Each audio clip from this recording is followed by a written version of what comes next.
Ladies and gentlemen, it is showtime and go time. Episode number 297 live here at the late night place to be in, the most must-see show on Twitch TV. We're the very best in fantasy wrestling excellence, bar none, period. We are the Archiverse TV, and tonight we proudly present the Archiverse Wrestling Alliance and its WCW World Heavyweight Championship Gold Rush Tournament. But we have two more matches that are also going to burn down the house. So we're going to talk about all of that in just a few moments, plus more. But before we do that, as always, we're going to welcome onto the show. Welcome to episode number 297, 3 from the big 300. Our new co-host with the most. He is from One Woozy TV. His name is Woozy. Woozy, welcome to episode number 297. What is new and exciting? What's going down in Woozyville today? Are you excited? Oh, I am excited. I am ready to get the show on the road. I'm excited because I have a voice. I have a voice. Yes. The other night was very unexpected. Very unexpected. It just, right out of the blue, poof. Where'd Archer go? We don't know. Give him his voice back. Yeah, so that was unexpected, but we got through it. It was all right. Luckily, I had you guys there to aid me, and you guys did a phenomenal job, too, by the way. I appreciate that. You're welcome. Appreciate that. Were able to guide me through it and force me to take a couple breaks to at least temporarily resolve the issue here and there, but... Yeah, so, I had to cause a little villainy for that. You did. You did. So a lot happening at the Archiverse Wrestling Alliance here at the Archiverse TV as far as championships. I mean, there's been some that have changed hands. Others, though. Others. Man, people are just standing strong. Like, for instance, Kevin San Martino. Got to give a shout out to Team King of Pro 259. Kevin San Martino, the reigning defending TWA World Heavyweight Champion and Heritage Champion, much to Archer's dismay, by the way. Oh, and by the way, if you look at Archer's hat, you can see the new Coalition logo. Oh, nice. Yes. That arrived today, and of course, as did their new attire. So yeah, of course you'll get to see it on their jackets and whatever later on today. Well, at least with Archer. I believe Ironman is not in the building tonight. Archer here to have a matchup, as you can see, with the self-proclaimed savior of the Archerverse, Kevin San Martino. It is Archer versus San Martino 3. And then, of course, to cap things off, Woozy, to cap things off for the evening after the WCW World Heavyweight Championship Gold Rush Tournament, which is going to be absolute fire, we have Trish Stratus putting up her WCW Women's World Championship on the line in a matchup with Ashley Blackheart from Team Soul Embers. So it is a action-packed evening. It really is. It is. I am stoked. Me too. And again, I have a voice, so it was interesting, though, what happened the other night. Very unexpected, but again, we got through it, so there's that. Glenola invading the compound with 4 villains. What's going on, Glenola? The great Glenola in the house. I was actually on his channel earlier as a guest host on the Finer Than Frog's Hair channel. The most must-see Finer Than Frog's Hair channel on Twitch TV, the great Glenola. Although I don't suggest he changed his moniker to that because it is quite the tongue twister, really. It is quite the tongue twister. So, Glenola, welcome to the broadcast. Welcome to episode number 297. Guys, we are only 3 episodes away from episode number 300. And by the way, the sign-up for the 2 main matches for episode number 300 are already filling up quick. We've already got tables that signed up for the 6-man elimination that will, of course, involve... There's only 5 spots left because one of those people will, of course, be Stunning Marshall Omega from Team The Ornery Knight. He's putting up his Archiverse World Heavyweight Championship on the line.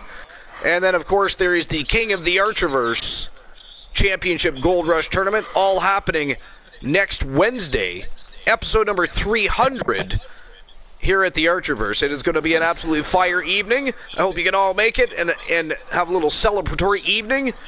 It'll be a lot of fun, great conversation with great people. As always, we're going to have absolutely action-packed evening full of elite-level professional wrestling action. And I'm sure the great Glenola and Woozy and who knows who else will show up on the broadcast that evening. But it is going to be a lot of fun, so make sure you're there for that. I'll be here.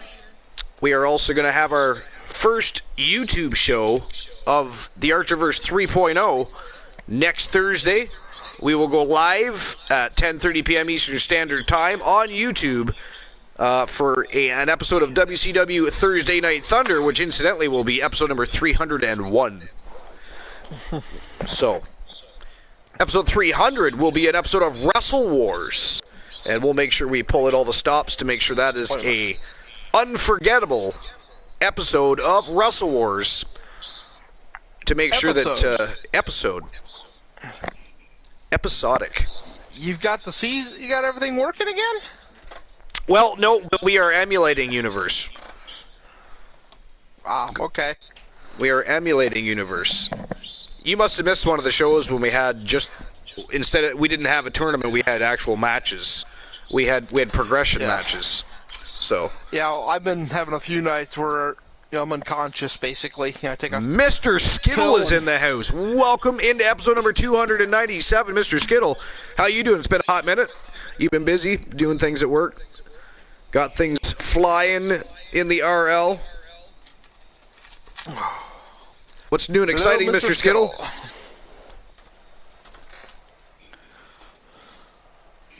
Of course, Mr. Skittle, Nathan the Omega Alpha, has been performing excellently with his tag team partner, Thomas the Tank Graves. They just happen to be the brand new Archerverse World Tag Team Champions, sir.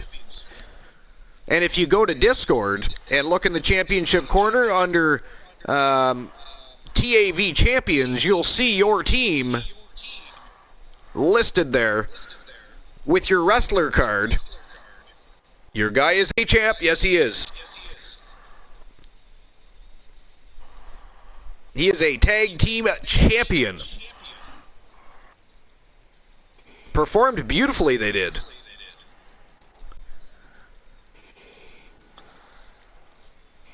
Woozy, you want to tell him a little bit about that matchup?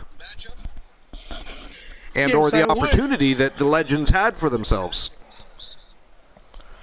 Yes, the match that we had on Thursday evening, it was star-studded. It was back and forth. We beat one of the best teams in Archerverse history, which I'm quite happy about. And like I said, the match was back and forth. It was never one-sided. No, it really never was. No, actually, it really wasn't. I like matches like that, though. When you're watching a matchup and the whole matchup, it's just kind of tense. You're not sure who's gonna, because anybody can win at any given time. Nobody has the real upper hand. I love matches like that. Because then the element of surprise is, literally who's gonna win the match. But anyways, yeah. So the Legends, Nathan the Omega Alpha, and of course Thomas the Tank Graves, the new Archerverse World Tag Team Champions. It was a fantastic matchup. It did go back and forth. A very high-octane, fast-paced match. And Power and Glory were, of course, the champions, which were dethroned. And it was an epic matchup. An epic matchup. So, before we get to the main card of the evening, we of course have our Before the Bell with One Woozy TV, which is of course one of our newest segments. And I already know that Woozy is dying to discuss certain matters. And I know exactly what those matters are. And I'm interested to hear his perspective. So, before we get any further and get on with the show, let's get to Before the Bell with One Woozy TV, starring Woozy. Hello, 15 everybody. minutes. 15 minutes of fame are yours, sir. Thank you for that. Ladies and gentlemen, I am your host of One Woozy Before the Bell with One Woozy TV, Woozy. Tonight we will be discussing the superstars that have been released this year alone. There have been 23 of them, which I'm quite surprised about.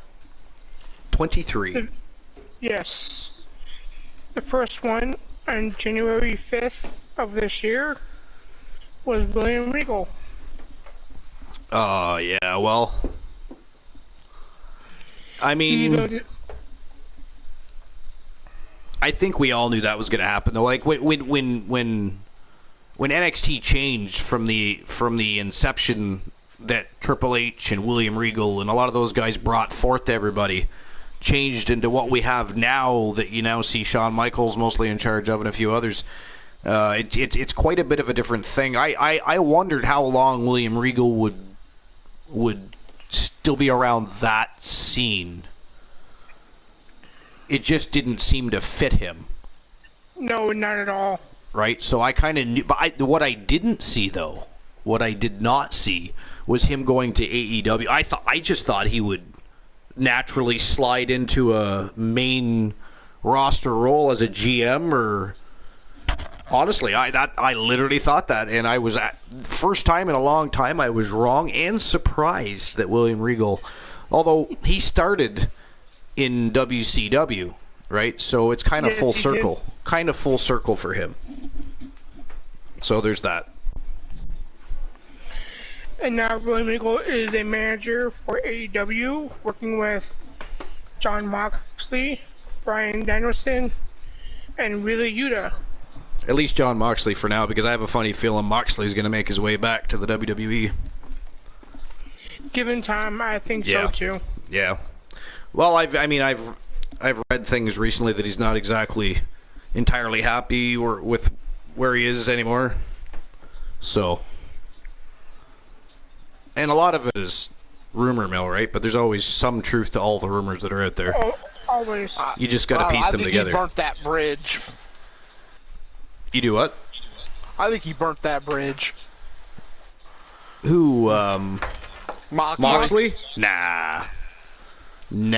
Moxley can draw. He just can't draw for a company that doesn't understand how to push a star. They have lots of them, and they're giving people jobs, and they're putting on some sort of a wrestling event, but at the end of the day, I think people are starting to understand how difficult it is to run a wrestling show, especially when you have to do it several times a week, and try to make it different, unique, new, fresh, and everything all the time when people want the same thing over and over and over. Then you give them the same thing over and over and over, and they say, hey, it's the same thing over and over and over. And it's like, motherfucker, you asked for that. So, and that's why Vince eventually stopped listening to fans. If you watch, he explains why he doesn't always give the fans exactly what they want. It's because he did that before. He's already done that. The entire Attitude Era was fan-driven. Literally fan-driven. You know what I mean? Fan, yeah, and a lot of other things driven too, but we won't discuss that. No, because that's a whole episode in itself. We could literally just do a podcast regarding that. But I don't know, Moxley.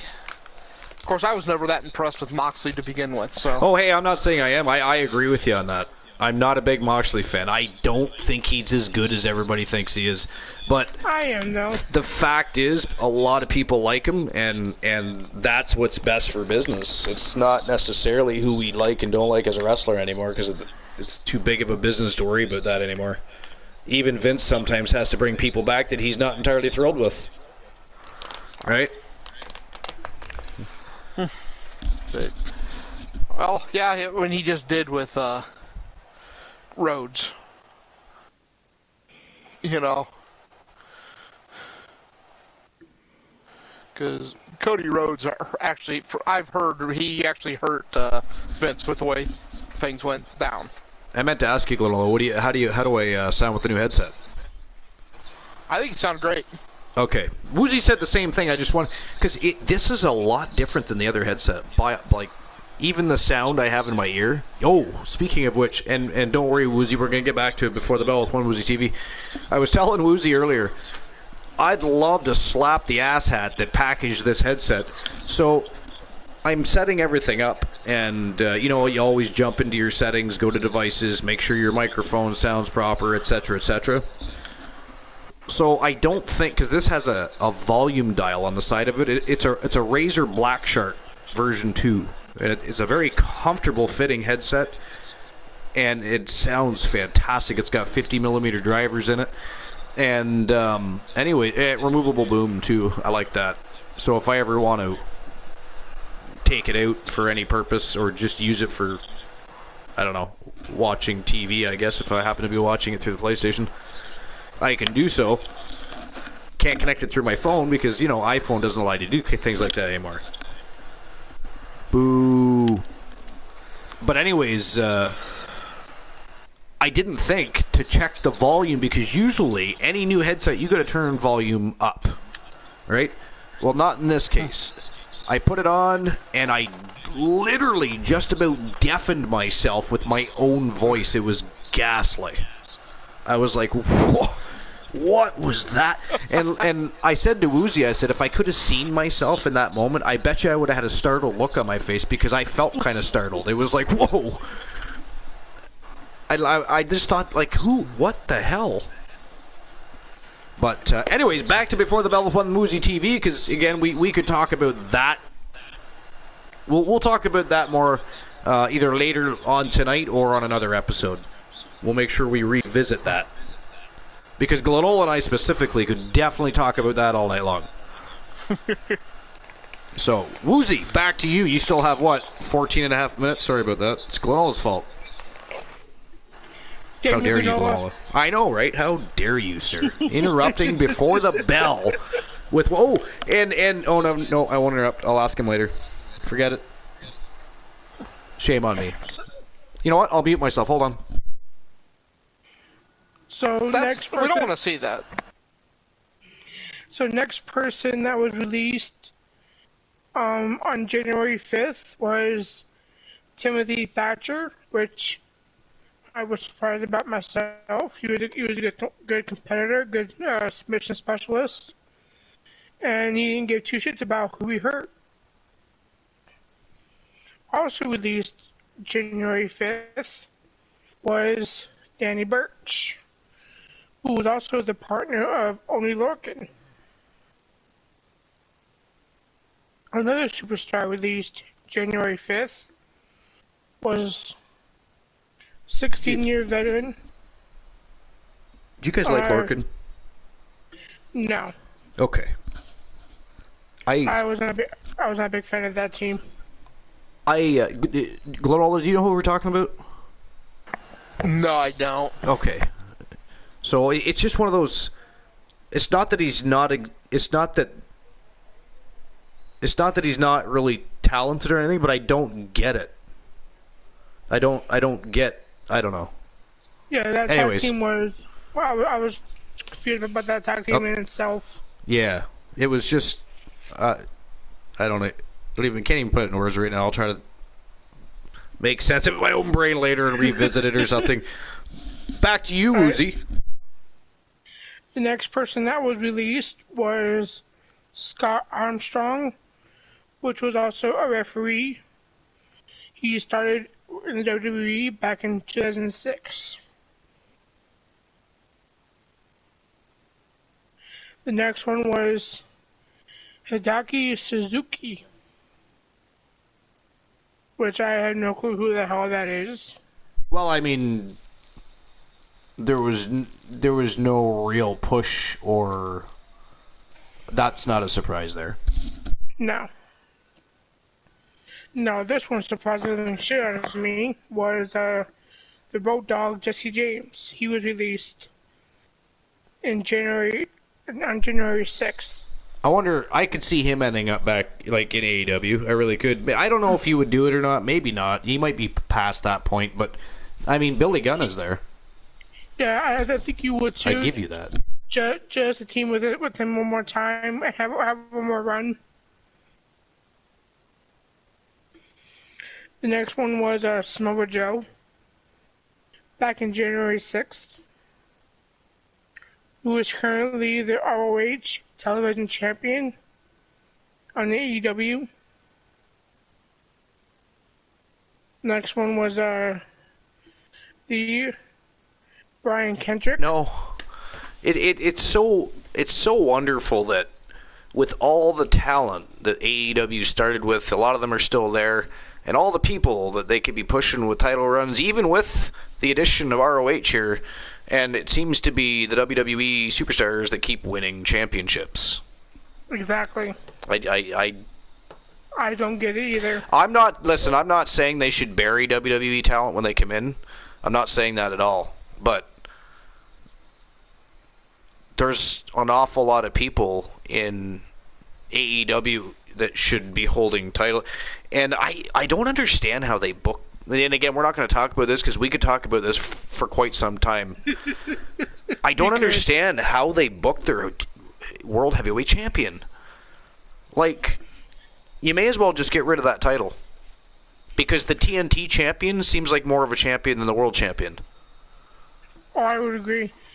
But anyways, back to you, Uzi, because again, we could talk about that. That's a half-hour conversation itself. But I also want to get your opinion on the next release too. Was on February 2nd, Shane O'Mac was released. Well, I mean, that's yet to be seen if that's a work or not. But there were obviously rumblings that he was booking himself, and I don't know. Shane has left the WWE so many times. Yeah. That he has. I honestly wonder if it wasn't one of those things where, well, if we release Shane, then at least, it doesn't look like we're only releasing talent, we're releasing other, you know what I mean? I don't know. That's a tough one. That really is.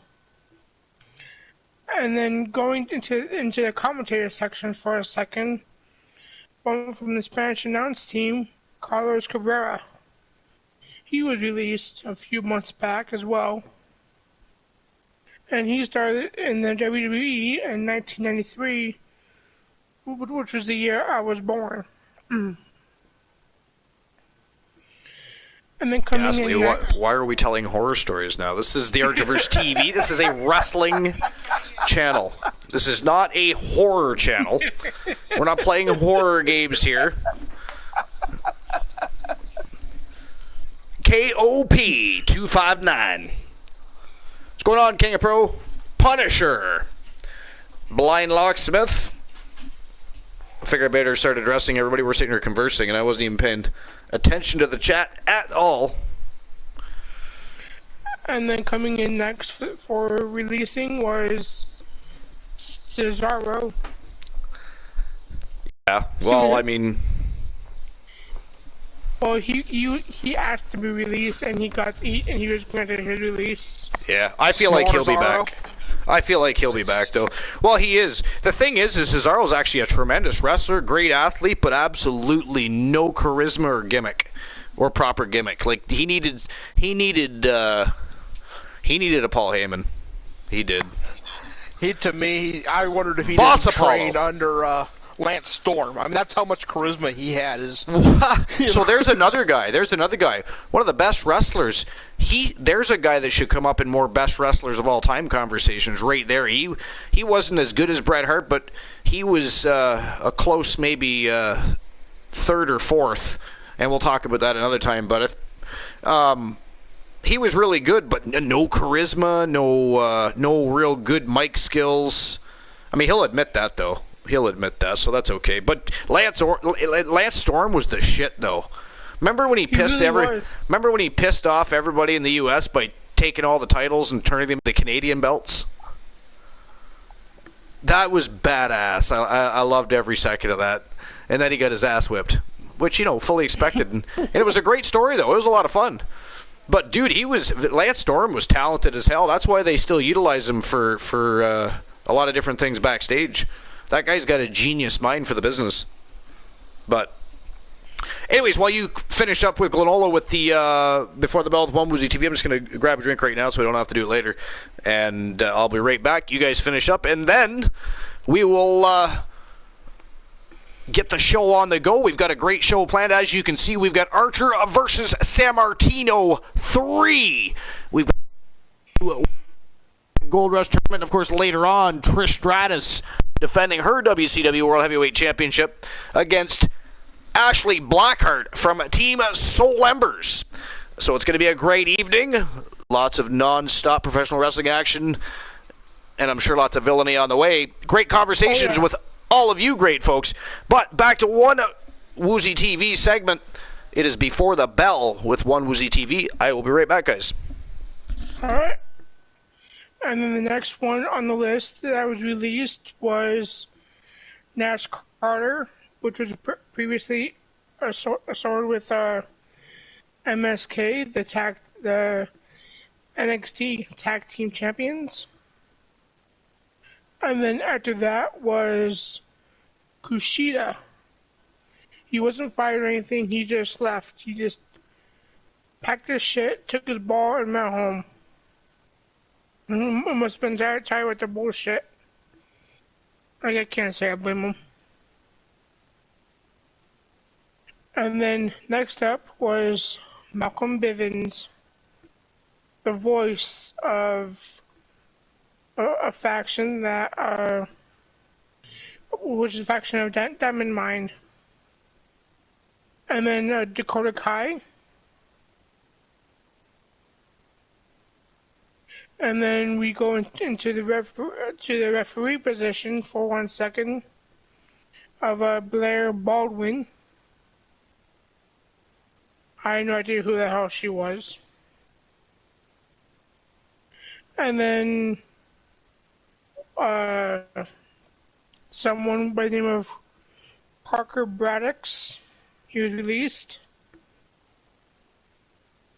And then Vish Kanya. And then Draco Anthony. Mila Milani. Raylan Devine. And the one that surprised me the most was Dexter Loomis. And then Priscilla Perota. And that is all the superstars that have been released this year, this far. And then also on SmackDown last night, Drew McIntyre confronted Roman Reigns. So people are spectating that for the time being he's with RK Bro, which I don't believe. And then Ricochet beat Shanky to retain his Intercontinental Championship.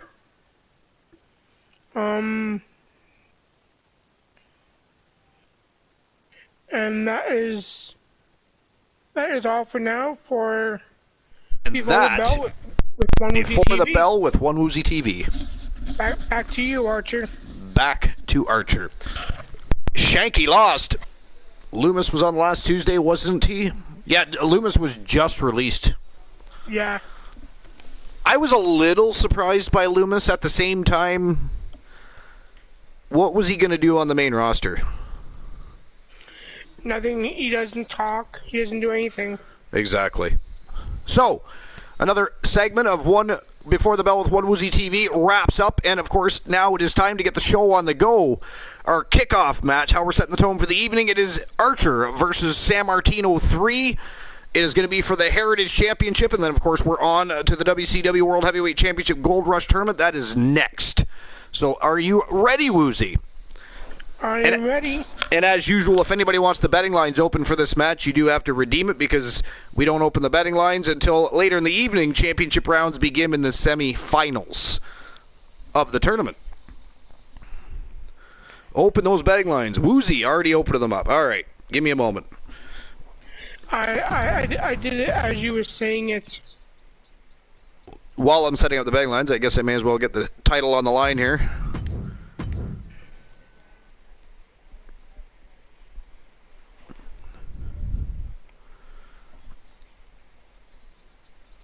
All right. Open those betting lines.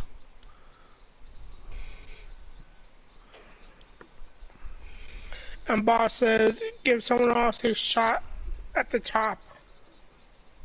All right, let's see here.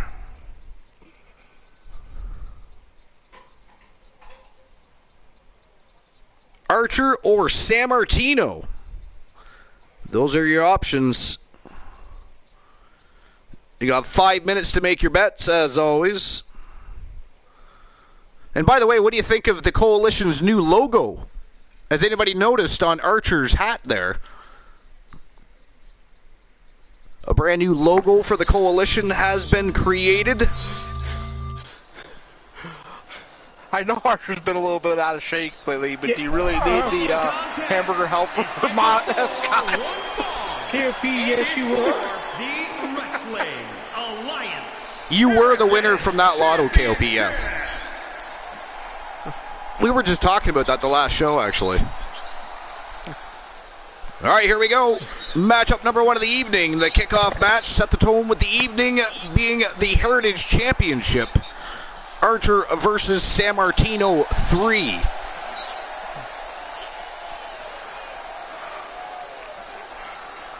Punisher says, looks like you had an orc from the Lord of the Rings touch your forehead.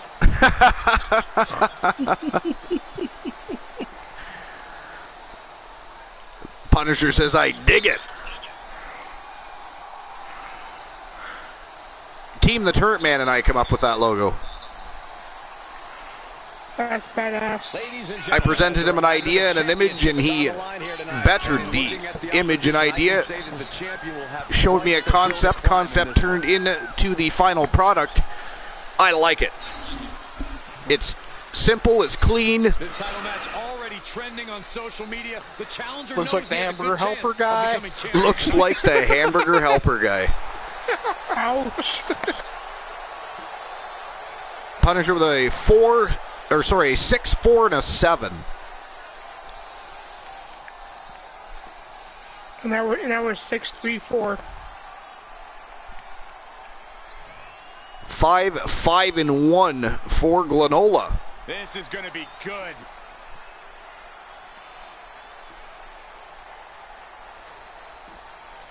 All right, Joe Link.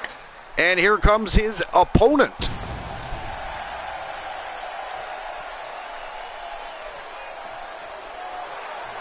He is the reigning defending TWA World Heavyweight Champion and Heritage Champion from Team King of Pro 259. He is the self-proclaimed savior of the Archerverse, Kevin San Martino. My money's on San Martino. How dare you? Of course it is. No faith in Archer.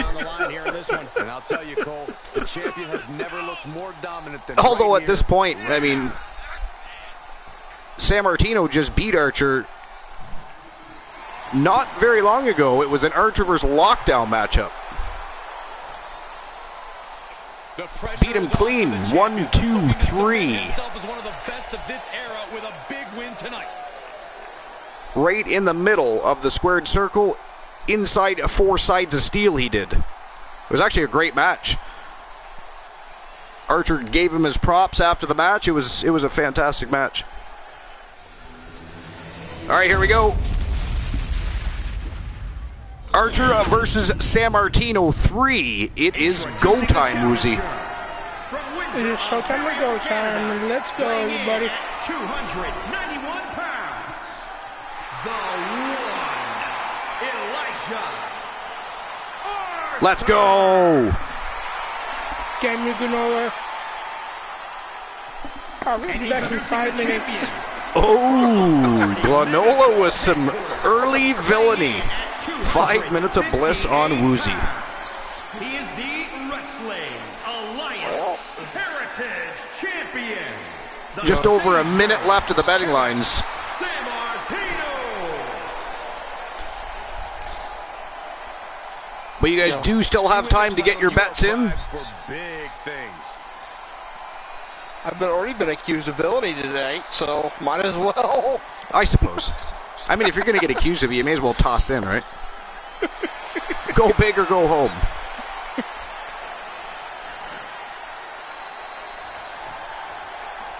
The championship Archer still claims is his, even though he hasn't held it in a hot minute. All right, here we go. San Martino and Archer for the third time, locking horns. Ooh. Yee. And San Martino starting off quick already. Much like the last time these two met, actually. The Archer vs. Lockdown match was a great match. Did you watch that match, Glenola? Don't know if I caught that one or not. I've been on some medication a lot lately, so. Archer just landed some sort of springboard. It was like a corkscrew headbutt. Oh, missed the mark that time. Double axe handle miss, and look at this. He's got San Martino. Oh, inverted DDT by San Martino. All measured up. Drop kick to the spine. Climbing to the top rope. Soaring. Wow. Diving Hurricanrana by San Martino. Man is full of tricks, isn't he? He's like Felix the Cat, that guy. Oh, yeah. Standing moonsault. Just showing off now, he is. Ghastly. I mean, come on. This is no time for showboating. First match of the night. It is go time. Fisticuffs. Let's go. It is not parkour hour. How dare he? And that's what he gets. Ragdolled for showing off. See? Karma. From behind. Beautiful back suplex by Archer. Oh my God. Ooh. Vicious. Pendulum backbreaker. Archer setting him up. Oh, the people's moonsault gets thwarted by a set of knees. And San Martino right back in control. Look at it. Oh, future shock DDT. Archer gets the shoulder up though. 2 count only.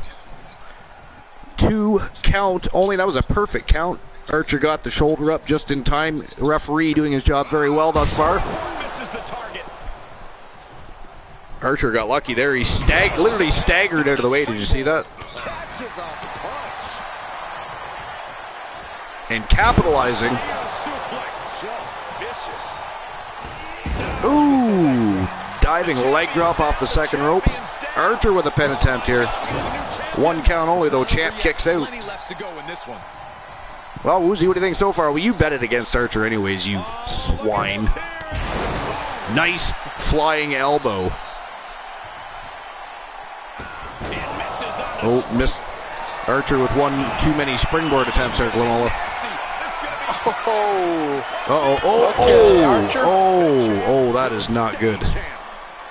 King of Pro put in, wants me to tell you he's using a championship explosive for his free redeem and vacating WCW World Heavyweight title. Wow.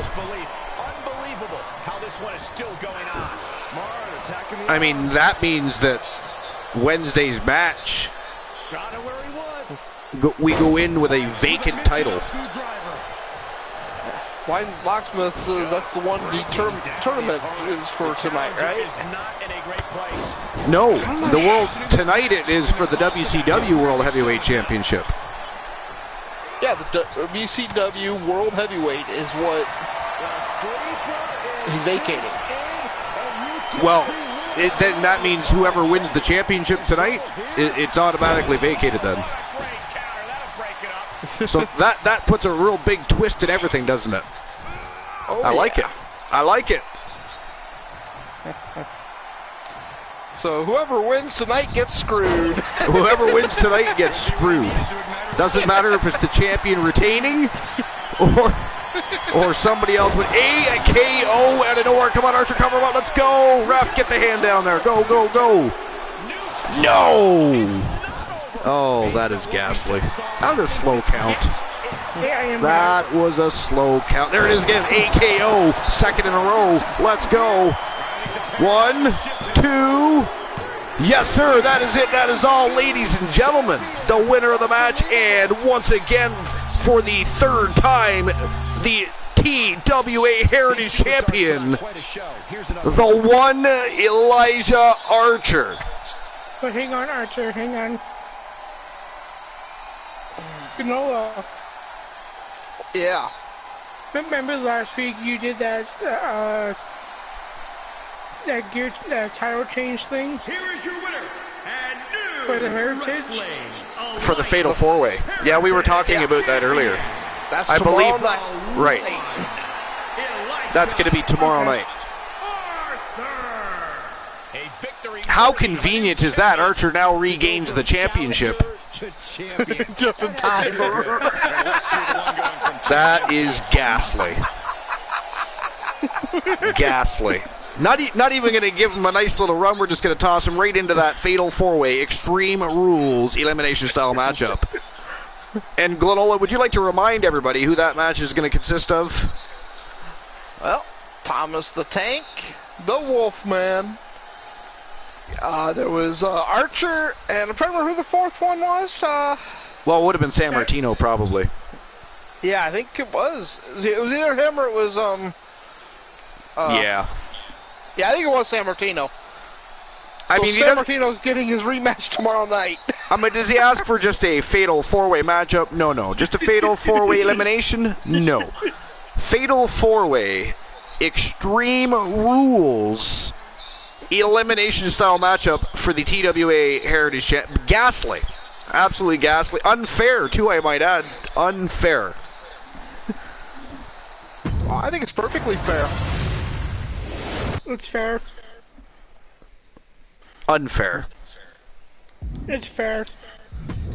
All right, now, for the next order of business, the WCW World Heavyweight Championship Gold Rush Tournament, and look at this star-studded lineup. Starting at the top of the food chain, first leg of the tournament of the quarterfinals, Thomas the Tank Graves from Team One Woozy TV, up for the fight of his life against the Wolfman Alan Severn in the first match of the quarterfinals. And then down in the second match of that first leg, we've got Poindexter from Team Froggy Mothlegs.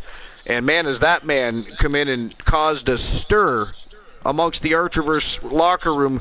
Walks in at a $1.05, looked like he hopped out of a DeLorean from Back to the Future, and starts winning titles and laying waste to divisions. It is crazy what he's done. He has the fight of his life tonight against the Wanderer, Kyle Brewer from Team Bromer. Then we have Demon Razor from Team Boss Apollo, the latest iteration. I'm pretty sure the man has multiple personalities. But Demon Razor going to be taking on, from Team King of Pro 259, the self-proclaimed savior of the Archerverse, who just, of course, lost. I get to laugh at least for a little while. The Fatal 4-Way is still tomorrow night. King of Pro. Once again, Archer is the TWA Heritage Champion, sir. For now. But he is. Once again, for the third time. But anyways, Kevin San Martino going to be looking to redeem himself against Demon Razor in the first match of the second leg of the quarterfinals. Last but not least, it is BB King, Big Baba Bruno from Team Soul Embers, taking on, from Team Snorhawk 64, Carlos, the A-List Hawkins. And each and every one of those matches is likely going to be high octane and absolutely epic. Instant classic matchups. I'm looking forward to it. But before we get there, and of course the Iceman. You know, I feel bad for everybody now.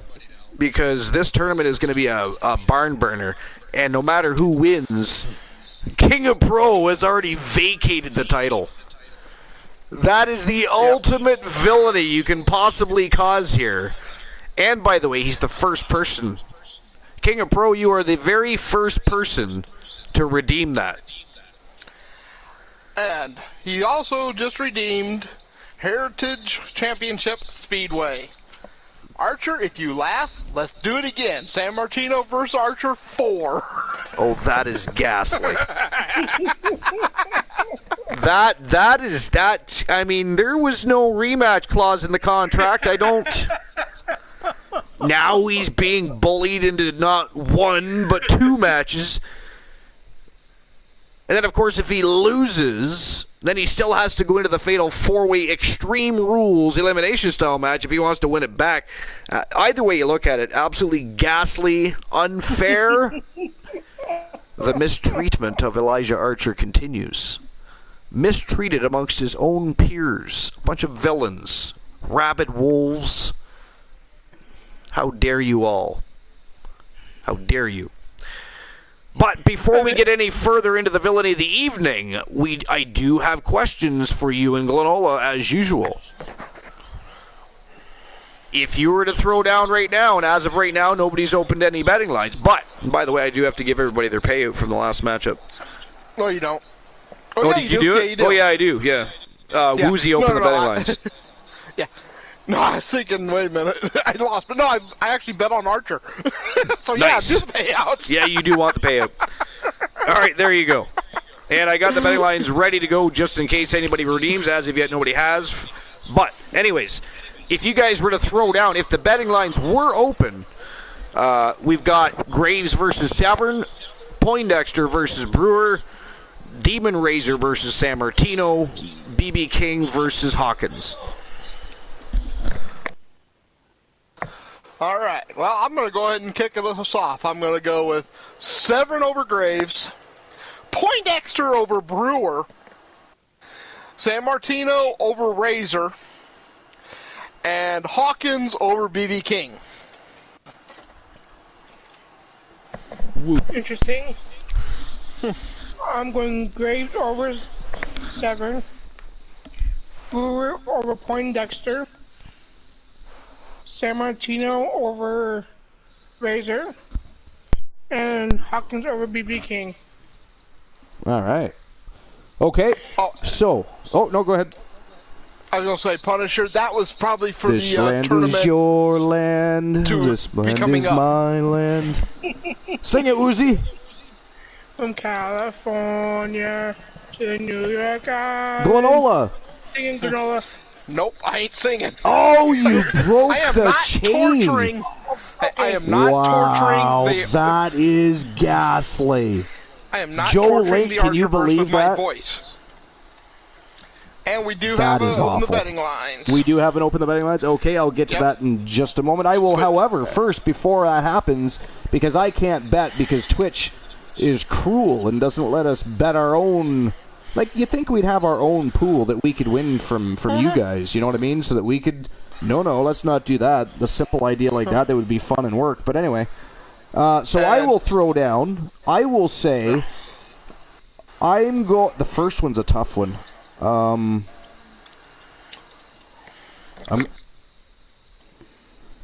going to go with the Wolfman Allen Severn for the first matchup. Second matchup, I'm going with the Wanderer Kyle Brewer. I am going with San Martino, and I am going with BB King. Only because BB King's been on a roll, and he is the new WCW... Wait a minute, is he the WCW TNT champion? Or is he the Archerverse World Television champion? I think he's a world champion. The TNT? Give me 1 second. Oh, no, he's not TNT. He's the TNT champion? Okay. Yeah, he beat Cody Rhodes then. All right. So, yeah, I'm going with BB King over Hawkins, and San Martino over Razor. I think San Martino redeems himself from the last match and heads on to the semifinals. Those are my picks. Yeah, he's the television champion. Who is? BB King? Oh, so he's the Archerverse World Television champion. Okay. So he beat I Poindexter. just checked. Yeah, he's the NWA World Those damn dark Television matches Champion. get you every time. But hey, and Punisher, I'm guessing you probably signed up for one of the tournaments for the upcoming 300 episode. Yes, thank you, Glenola. There is an episode 300 sign-up sheet. There is still 4 spots, and I say 4 because one of the spots will obviously be, will be the champion, because it's a 6-man eliminator for the Archiverse World Heavyweight Champion. Marshall Omega will be, of course, automatically in one of those slots. He has to enter the match to defend. Unlike a tournament where you can sit back and chill out, max and relax and all cool, in the eliminator matchup, you are directly involved and are going to war with 5 other villains. That's the way that's going down. So Marshall Omega will be in. But there's still 4 spots open. Tables was the first to jump onto the scene for that one. And then there's the King of the Archerverse Championship Gold Rush Tournament. And again, that is all going down on the episode of Wrestle Wars, which will incidentally be episode number 300. It is going to be a fire show, a great time. We're going to reminisce, talk about shows of days gone by. We're going to have a great time with everybody that shows up to, congratulate and have a good time reminiscing. As always, great conversation with great people going on. That's what we do here. And, of course, it doesn't hurt that, great matches. Oh, yeah. Okay, Punisher. I was just guess that that's probably what you'd signed up for. So I really don't know. What did he say? Oh, he says the other night he thought he put in for this tourney. No. If you had to put your name in, you would have been in the tournament. Yeah. So I.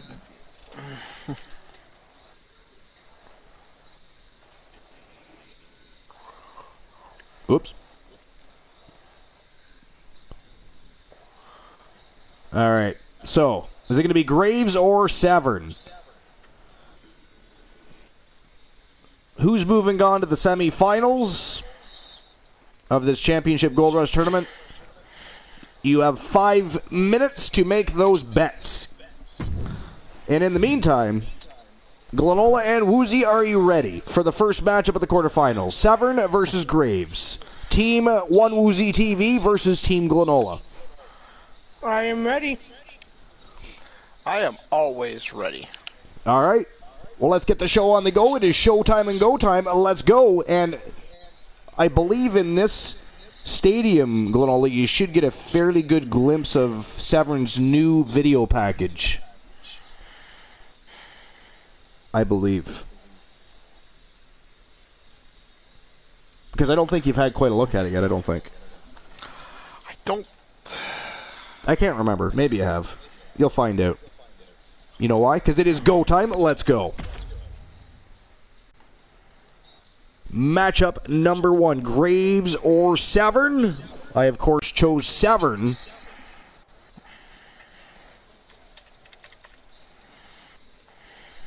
To pick up the big W over Thomas the Tank Graves and move on to the semifinals.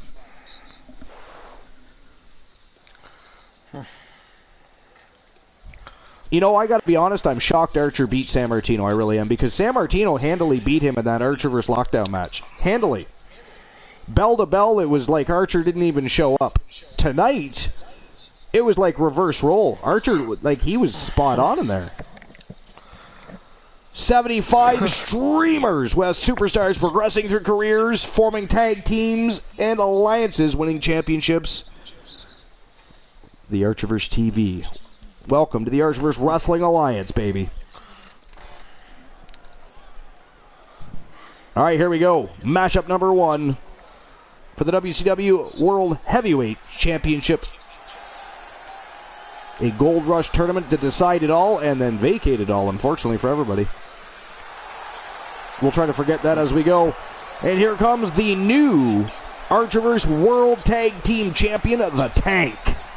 Thomas Graves from Team One Woozy TV. Yeah, and that's how it looks good on him. New championship belt, new jacket. He's styling and profiling. Yes, he is. Is he jet flying, limousine riding, kiss stealing, He wheeling is. dealing? He is, though.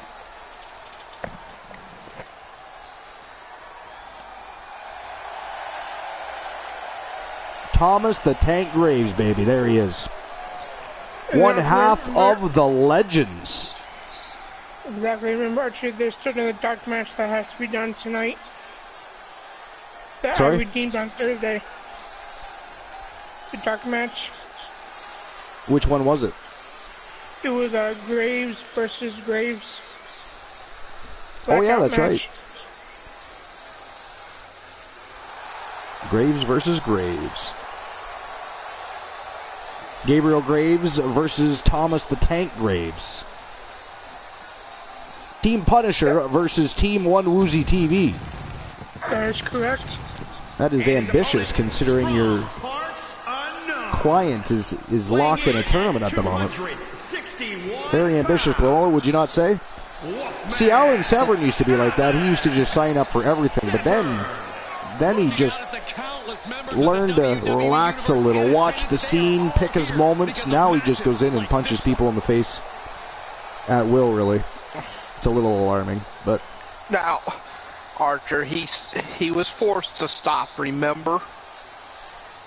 You told him he was in too many matches. Let these younger guys get involved a little. I mean, he was not an easy man to interview. He's physically and mentally prepared for the task at hand in this big-time match. Well, he's very easy to interview,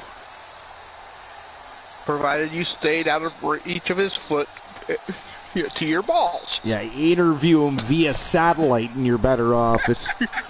That's how. Not just it. Yeah, that's how everybody should interview Carino Farmer.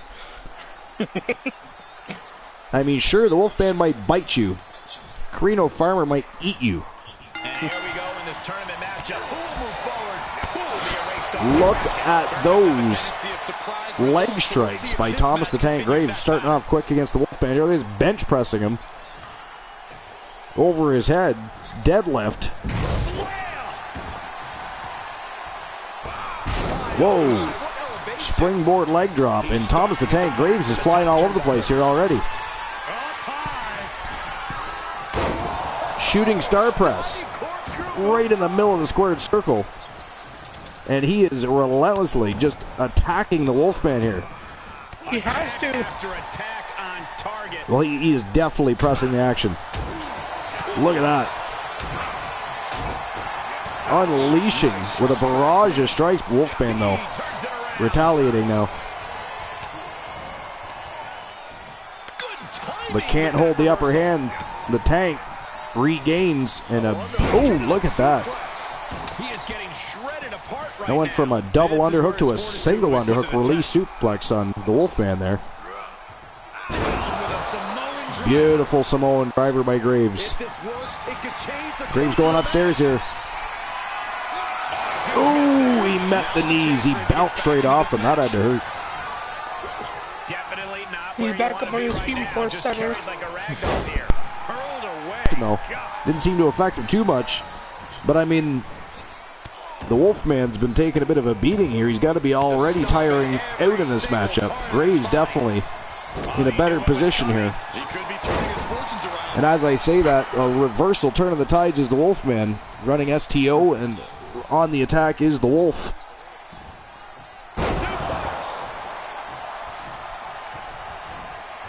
Oh, look at this. We're going to see a flying pooch. Yo, big flying body splash by the Wolfman. And now it is, oh, look at that, catches the leg, dragon screw leg whip. Used his leg like a chain. Controlled that dog, and he is doing a fine job of that. Oh, I thought he was going to miss that. He nailed it. And he's going back upstairs, at least to the second turnbuckle. His leg is freaking... Oh, he missed. That was shades of what happened with Archer with San Martino. The Wolfman kind of staggered out of the way there, and Graves just flew right over. Oh, look at this reversal. Nope. Almost got it. Almost had a float over DDT, but Graves caught him. And look at this. He's setting up for a pump handle. No. Wow. Reversal and arm drag. Almost a hip throw, you would almost say there, by Alan Severn. Nice takedown. Here we go. Severn to fly again. Air Wolfman. I used to love the show Airwolf, actually. Did you ever watch Airwolf, Corolla? Great show. I have it on DVD. You sure do. Sure you do. That is a fantastic show. Oh, yeah. Wow, look at this. Man, Graves is really impressive. Anytime someone says you can't hear a picture and they show I'll just show them a picture of Airwolf. You know, if anybody can't hear that scream. There's a show I'd like to see them bring back and or make a movie franchise out of. That was a fantastic show. I'd just be worried that they'd yeah, I know.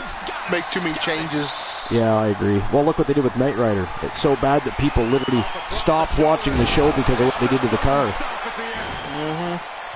You can see as he rises how It's too bad, too, because the show itself wasn't that bad at all. It was just the fact that people couldn't get over what they did to Kit. First of all, he went from a Trans Am to a Ford Mustang, and he also, it was like the Gadget-Mobile. He could turn into a van, a boat. It's like, what? That is not Knight Rider. And the other mistake they made was they showed the original Knight Rider in the very first episode, and then you never see it after that. Oh, yeah. I think they just should have used the original Knight Rider, to be honest. And then later on have an upgraded version of, but they should have never. That was too much of a change for, I mean, Kit's a beloved vehicle. Oh. And you know, what's more 80s than a Trans Am while playing Atari? Yep. It was actually an 82 Firebird, but... Oh yeah, it was a Firebird, wasn't it? Yeah. But still, you know... It's not like it's not the same car. It's a, you know... And playing Atari while going down the highway.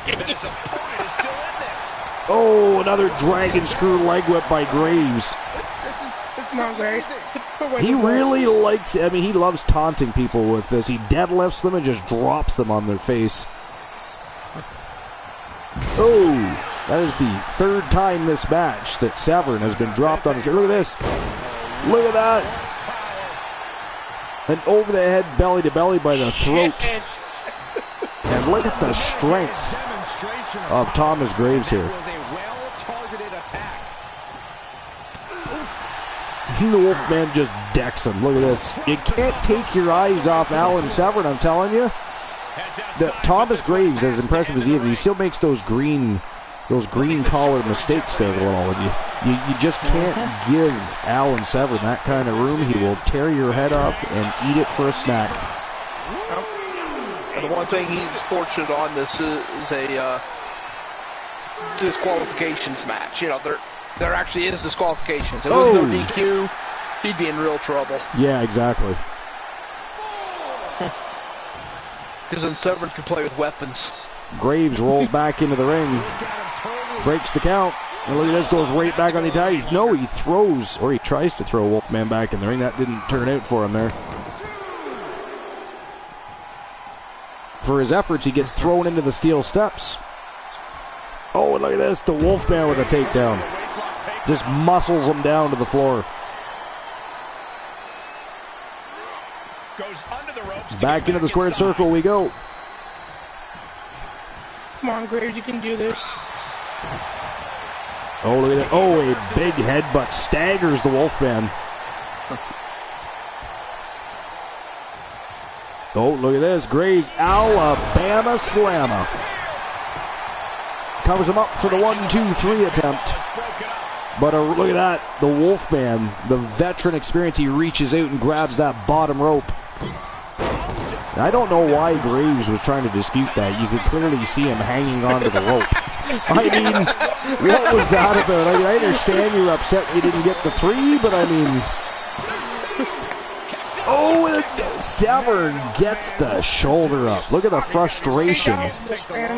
The frustration on your client one, Woozy TV, is I mean, his frustration is building. And the Wolfman is... He grabbed the rope. That's not fair. Oh! Arm breaker takedown. Made him eat canvas. Oh, look at this. Wolfman setting them up. Crucifix powerbomb time. To the doghouse.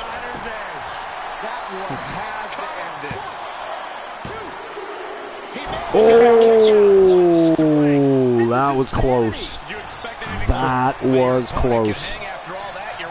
You went to eat dinner. What did you have for dinner, King of Pro? Tell us. Enlighten us. What did you eat? What did you have? If it makes me hungry, I'm going to ban you. Oh, chicken and chips. Somebody ban King of Pro, please. 60-second banning for making me hungry. To be fair, I did forewarn. 60-second banning. I guess you could turn that into a timeout, really, but banning is more fun.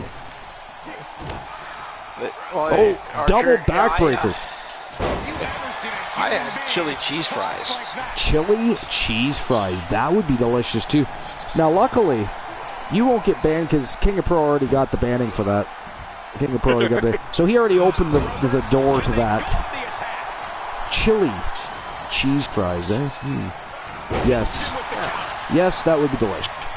I actually had Pizza Hut's pizza tonight. Ooh, that's good. Pepperoni and Italian sausage. It came with some boneless chicken and some cinnamon buns and some cheesy breadsticks. It was quite delicious. Dropped on his face. Thomas the Tank Graves eating a little turnbuckle padding there. Compliments of Alan Severn. King of Pro says, I also had pizza. Yeah, well, you know what? Pizza and chicken go great together. Chicken on pizza is also great, by the way. It actually is. And that is it. Ladies and gentlemen, first match of the night, and moving on to the semifinals of this WCW World Heavyweight Championship Gold Rush Tournament from Team Glenola. He is the Wolfman, Alan Severn. And what a match that was. It was a fast count. Oh, here we go. Woozy's complaining about it being a fast count. Graves was mad because the Wolfman grabbed the rope. And, that wasn't exactly. fair to him. Yeah. The excuses are coming out of the woodwork now.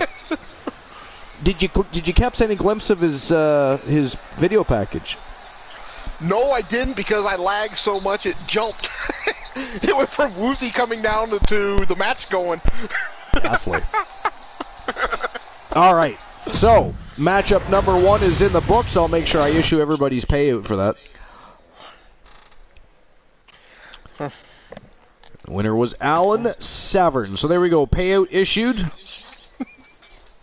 And the betting lines are ready in case anybody redeems them. Thank you for the 4,500 points. You are welcome, sir. All right. So again, if anybody wants the betting lines open, you do have to redeem it. Otherwise, betting lines will not open until the semifinals. Next matchup in the quarterfinals, though, from Team Froggy Mothlegs, it is the Professor Poindexter taking on the Wanderer Kyle Brewer from Team Bromer, and that is going to be the toughest challenge of his career to date when it comes to Poindexter, guys. Again, I'm choosing Alan Severn. I'm choosing Kyle Brewer over Poindexter. I was looking at Alan Severn in the semifinals as I was saying that. King of Pro says he ain't my professor. Punisher says open them all night. We have to redeem them to open them all night, sir. That's ghastly. We don't do things for free here. We do not do things for free. Unless it's the possibility. But he did actually open the betting lines for at least the next. Oh, he says, I will. All right, so we will open the betting lines.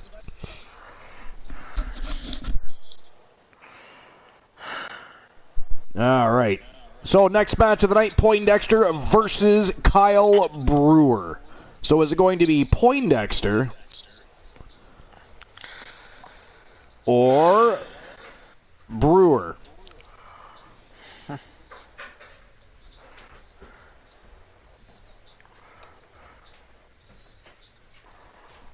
As usual, 5 minutes to make your bets.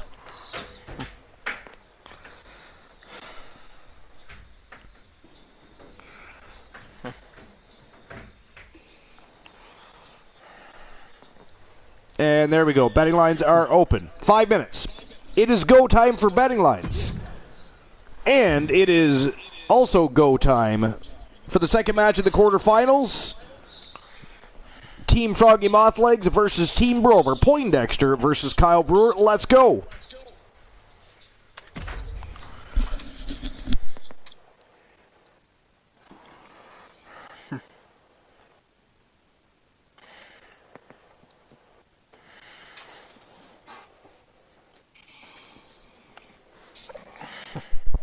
All right. I forget, Glowell. Who did you side with? Poindexter or Poindexter? You went with Poindexter. Uzi? I went with Severn. Savern. Savern. He went with Savern. So Woozy's not winning this. I mean, Mr. T's in the house. Mr. T, you missed the first match of the night, so you did miss the introduction of the new logo of the coalition. However, it did look very sexy. Very. Hey, Mr. T. And Mr. T, just to make sure what happened the other night doesn't happen again, I am not going to give you your much-deserved intro tonight. I'm going to save it because Wednesday night is episode number 300, and I know you're going to be here, and therefore I want to make sure my vocal cords are tuned up, lubed up, ready to rock and roll, so when you come in, we can give you the proper introduction deserving of the silent assassin of the Archerverse that is the Turret The following Man. contest is a championship first round match. Making his way to the ring. Yeah, I am Byron Frog here. That was actually quite the surprise the other night, by the way. Woozy and I were talking about that earlier. My voice just kind of poof, disappeared. It was lovely. That's what happens when you go 5 days without doing a broadcast and then try to dive into the middle of an Archerverse show. I blame Woozy. Chairman, I'm doing good. And Archer, I will cause villainy if you want. I will give you cut the cords again tonight. There's no cutting of cords. Lies. 2 minutes and 19 seconds left to make your bets, guys. Throwdowns are going to be Brewer or Poindexter. Who do you think is going to win and move on to the semifinals? The winner of this match moves on to face the Wolfman. The Wolfman's, of course, been the WCW World Heavyweight Championship before. Or champion before. He's never been the championship. He's too big to fit around somebody's waist. Maybe Big Bubba Bruno. We don't want to go there, though. KOP. 249 pounds. Joke time from Glenola and King of Pro. Somebody ban King of Pro, please. No, not this time. Ghastly. How dare you, sir? Cutting the cords. And that what's the time limit on that? Is it 10 minutes? Is it 10 minutes? Thank you, Glenola. See what you get, King of Pro. How dare you come in here and stir the pot in the quarterfinals of such a great tournament that is ghastly, unappreciated. You, sir. You, sir, are gas. All right. So I am. So sorry. Is it 10 minutes? Yeah, 10 minutes. Yeah. All right, so I'll take it immediately. That way I can be back before hopefully before the next matchup. I guess it depends how long this matchup. I mean, the Wanderer could annihilate Poindexter. This could go very badly, very quickly for Poindexter, just so everybody knows. But anyways, I will take my cords were cut, so I'm out for 10 minutes. I shall return. You guys are in good hands with the Great Glenola and, of course, One Woozy TV.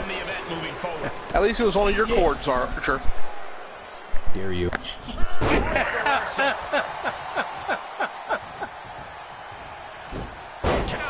Yeah, Poindexter's been on a roll lately. But I don't think you can handle Brewer. He's able to counter. I don't know. I think Poindexter's got some surprises in him. We shall see. Stomping away. And King of Pro, why would you do the championship explosion for the damn tournament we're doing tonight? Nice takedown. Of all things. Of all villainy you could have caused, that was the one you had to do. To be honest, I think it's kind of funny that he did that. I'm in the tournament. Or I do too. Wolfman's in the tournament. I think it's kind of funny. And what's even funnier too is that his guys in there too. Effectively targeting the arm. Stomp. Nice stomp on the arm there. Debilitating attack on the leg. High risk. He's taking the legs out. Continues to press forward. That's smart though. Nothing. Oh yeah, I mean, especially the larger guy, take his legs out from under him. Yes, he did it. True, he was the first one to use that championship explosion. Samoan driver.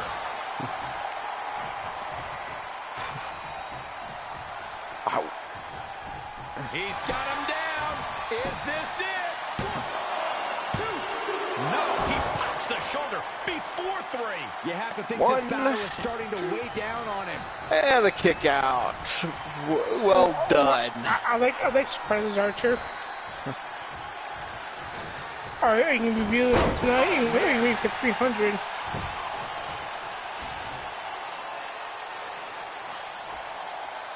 So much torque on the knee and ankle.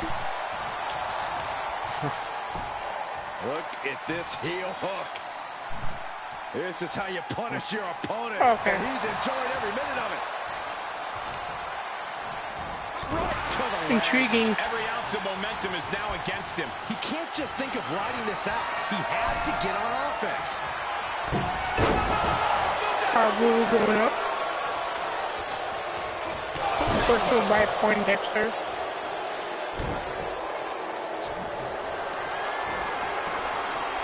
Going for it. Crossface submission. We're going for a submission Exclamation crossface. point on this one. It's not embarrassing to tap out. He'll Well, save Brewer your submits. career. But his will to win is simple. Whoa, this is surprising, Byron. Yeah, I'm not really sure why he would let him out right there. Nope, Brewer let it, Poindexter let it go. No, he doesn't get the 3. A long 2.5 in the waning moments Put of it this right match. into a pin. That was a smart idea. That was it. Dude. And he kicked out 2.5. Yeah, but do damage from the submission and then go for the pin. Welcome back, Mr. Skittle. That'll leave a mark. He's returning. This is the second match of the tournament.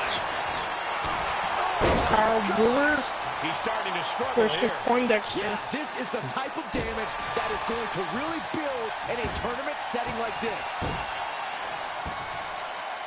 Elbow to the face. Uh-oh.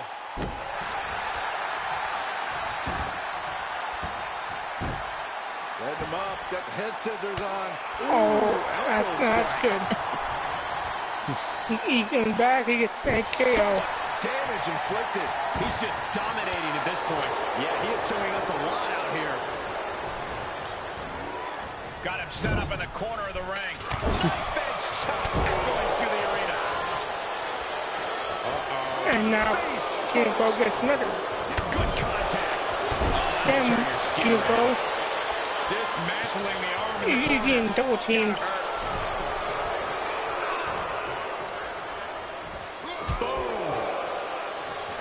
Let me check on this action.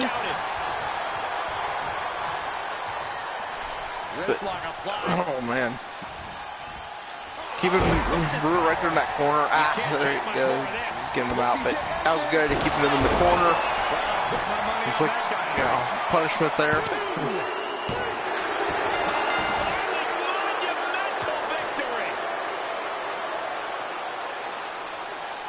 And winning the match, Kyle Brewer. Yeah. No, boss, I did not win. Time to take another look at some of the highlights from that one.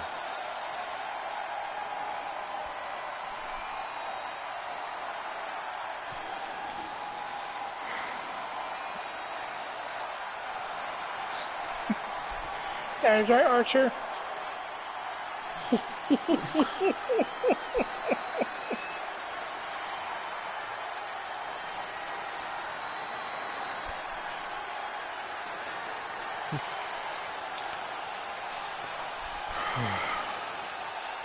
What a match.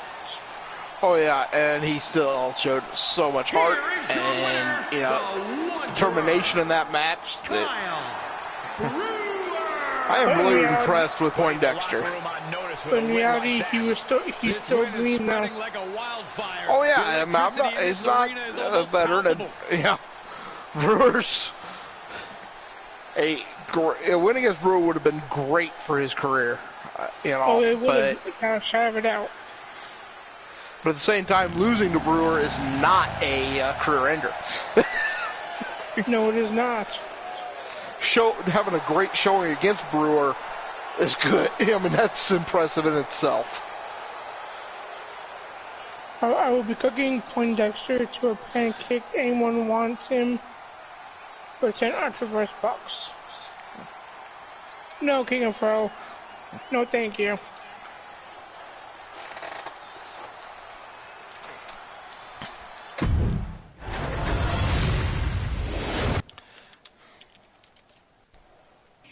Archie, you got 3 minutes.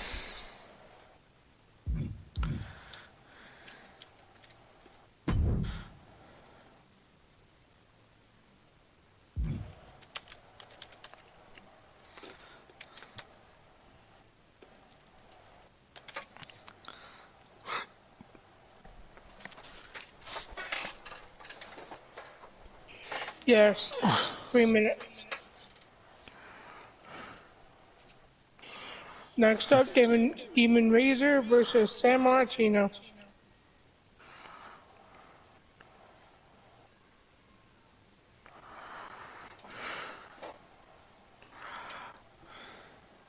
But was it actually, he said he was going to, but I don't know, was it actually redeemed? No. Archie, you don't have to open them. They weren't redeemed.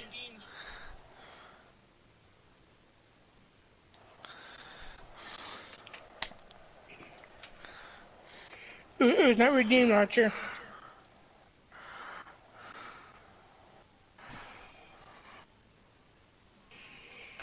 Figure what out, boss.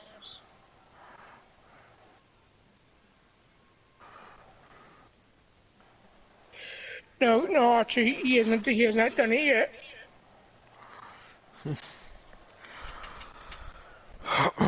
Not that I've seen. And I believe, boss, if you have a PS4 or a PS5, you want to do the spit on the mic. Now, it may be too late in the stream to join in. I'm not positive. Wow, King of Pro.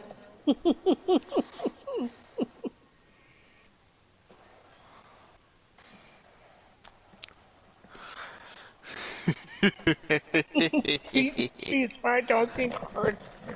That's a good one. 1 minute, Archer.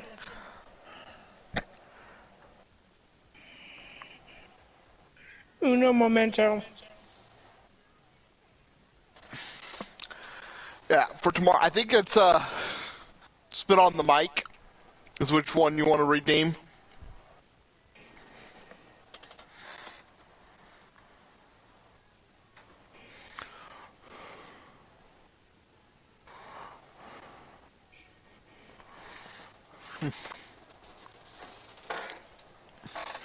Yeah, boss. It's on the bottom next to co-host voice band. Here on the mic.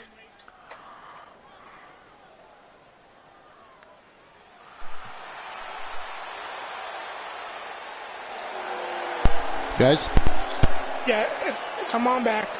The following contest is a championship. Welcome back, Archer. Making his way to Okay. the ring. Yeah, well, that was my question. Was it due to timing? I was pretty sure the 3 minutes were up.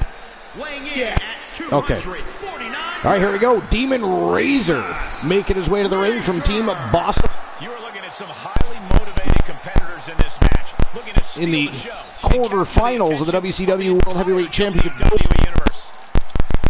You're getting drumming type noise, Archer. Drumming? Yeah, you're fading in and out. Strange. It's but the sound we're getting is almost like you're drumming on the mic. Oh, maybe the boom was bouncing or something. Yeah. Is it? No? It's kind of a boom, boom. You know. No, I said, is it still doing it? No, Not at the moment. Okay, good. No. It could have been just the boom moving. Yeah.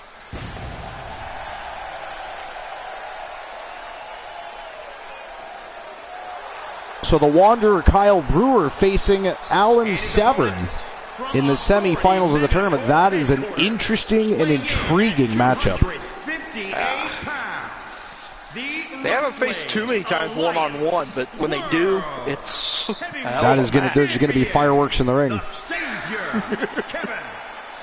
Kevin San Martino, the reigning defending TWA World Heavyweight Champion, of course, just lost his Heritage Championship to the one Elijah Archer in the kickoff match of the evening. Looking to redeem himself here, guys, against Demon Razor, the newest iteration of Razor from Team Boss Apollo. I'm starting to believe that this man is much like Mick Foley and has many faces of Razor. That's what I'm thinking. Little one's going through growing pains. That is never fun. Totally get where you're coming from there, Punisher, believe me.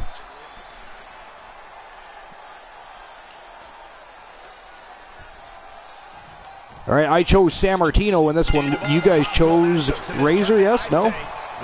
I chose San Martino. You chose San Martino? I chose Razor. You chose Razor, okay. I knew one of you did. Oh! A handspring stunner off the ropes by Demon Razor. Wow. San Martino not off to a very good start here in his campaign to redeem himself from the last match of the first match of the night, actually. His last match.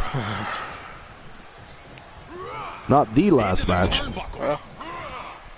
I'll tell you what, Archer, you probably wanting them to go as far as possible just to soften him up for when you have to reface him later. A Hangman's Dragon Sleeper. That is vicious. And yes, absolutely soften up San Martino. I mean, what he thinks he's doing with immediately challenging Archer to a rematch. I mean, the sour grapes. And then his Team King of Pro 259, they cut the cords of the host with the most. That is not how we treat. Yeah, now, there is one more redeem that you have to fulfill, Archer. What? Another redeem? Hold on. What did I miss? Oh, joke time. Yeah. It was a joke time redemption, yes. Able to reverse that one. All right, what should we do for a joke tonight? Something that will make Glenola wince.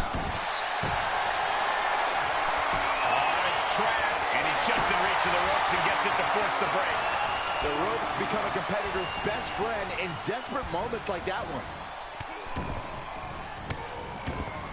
Just stomping every single part of his body. Kick right to the gut.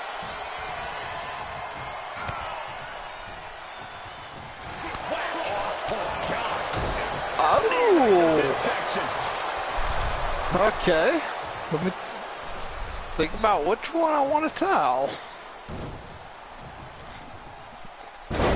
Do you have one too, or is it just you?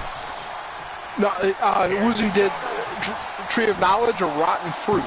Oh, okay. I thought you had a joke time too. No.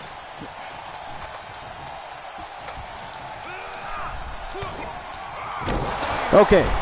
So who redeemed the joke time? That was Punisher? I did. Oh, you did. Okay, Glenola. Why was the clock called to the principal's office? Oh, San Martino tapped out. Oh, shit, look at that. His second loss of the evening. And just like that, Demon Razor from Team Boss Apollo picking up the big W and moving on to the semifinals of the tournament, guys. Wow. What a turn of events. I actually thought San Martino would have come out of the corners with guns a-blazing, but Demon Razor really handled him from bell to bell.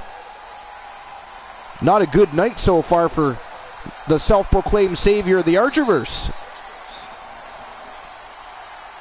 Wow. And a submission machine he seems to be. That was a beautiful crossface. That really was. The winner by submission. Wow. New look, new attitude. Barely even broke a sweat.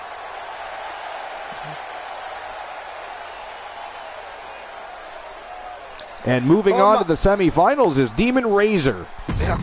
Not quite as softened up as Archer would hope, but still. At least a little bit more, though. Yeah. I mean, he's coming in with the mindset that he's already lost 2 matches. You know, and that's either going to drive him or eat him alive, and Archer will just pick him apart. All right, last matchup in the quarterfinals. Again, if anybody wants the betting lines open, you do have to redeem it. Otherwise, betting lines will open in the semifinals. Last matchup at the quarterfinals, however, BB King, Big Bubba Bruno, who is the reigning defending Archerverse World Television Champion, jumping in looking to seek for more gold. He's taking on Team Snorhawk 64's the A-list Carlos Hawkins. One of them are going to move on to face Demon Razor in the second matchup of the semifinals.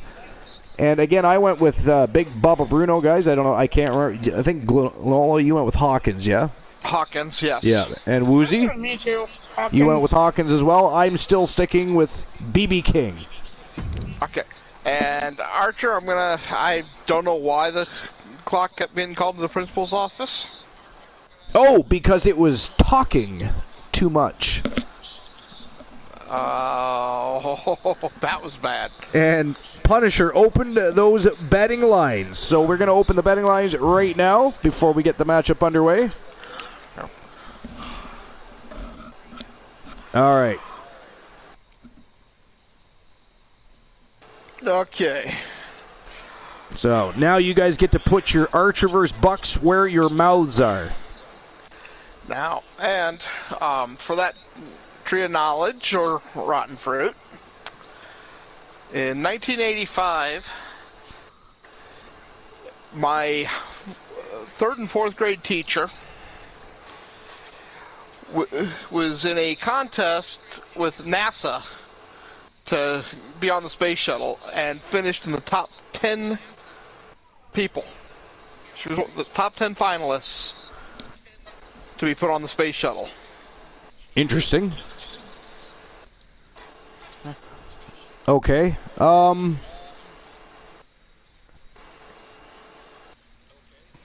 call bullshit on that one. Uzi? Okay. Shit, That's a good one. yeah. Blind Locksmith says truth. And there you go, guys. You have 5 minutes to make your bets. Is it going to be BB King, Big Bubba Bruno, or the A-list Carlos Hawkins? Team Soul Embers or Team Snorhawk 64? See, it sounds like he's telling the truth. You think he's telling the truth? But the other could be bullshitting too, so It's definitely a 50-50 choice. And go bullshit. Anybody else want to take a shot? I called bullshit. Woozy called bullshit. Blind Locksmith says it's the truth.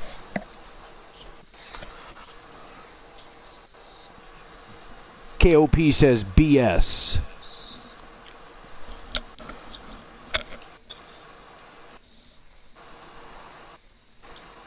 What do you want to give them? About another 2 minutes, Glenola? And Joe Link says truth. Joe Link says sounds like the truth. Okay. Joe Link putting his faith in DJ Lone Wolf. Whenever you want me to reveal, I will, Archer. It'd be awesome if you could change your Twitch name to DJ Lone Wolf. I like that name. I don't know why. I've always liked it. Nothing wrong with Glenola either, by the way. I think Glenola's a cool name too, Yeah. but There's 3 BSs and 2 truths out there.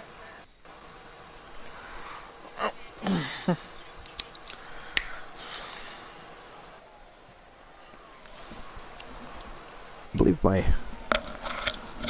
man's best friend has wandered the house again. Oh, no, he didn't. He's just being very quiet. That is strange.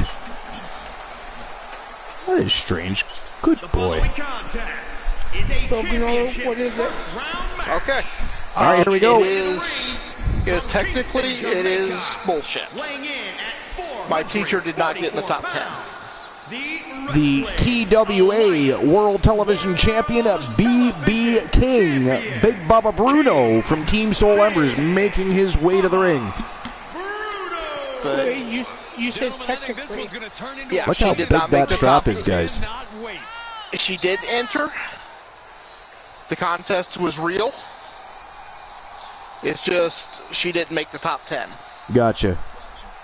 Look at the size of the Bruno, teacher- guys. The teacher that won it was a lady by the name of Krista McCullough. And she did launch on the USS, or on the Space Shuttle Challenger. Which, for those of my generation, know how that ended. It was 2 not a minutes good left to sign. make your bets, guys.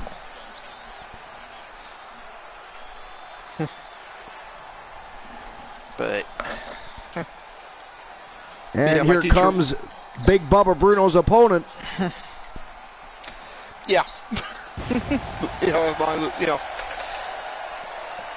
that was what it was. I mean, we actually watched the launch at school in part because she had entered the contest. Oh, did you really? Nice. Yeah. And well, not so nice because shuttle ended up exploding. But A matchup like this, it's one that the Okay, Archer, since you know that one, you get one now too. I get a Tree of Woe or Forbidden Fruit. Yes. All right. Let's see.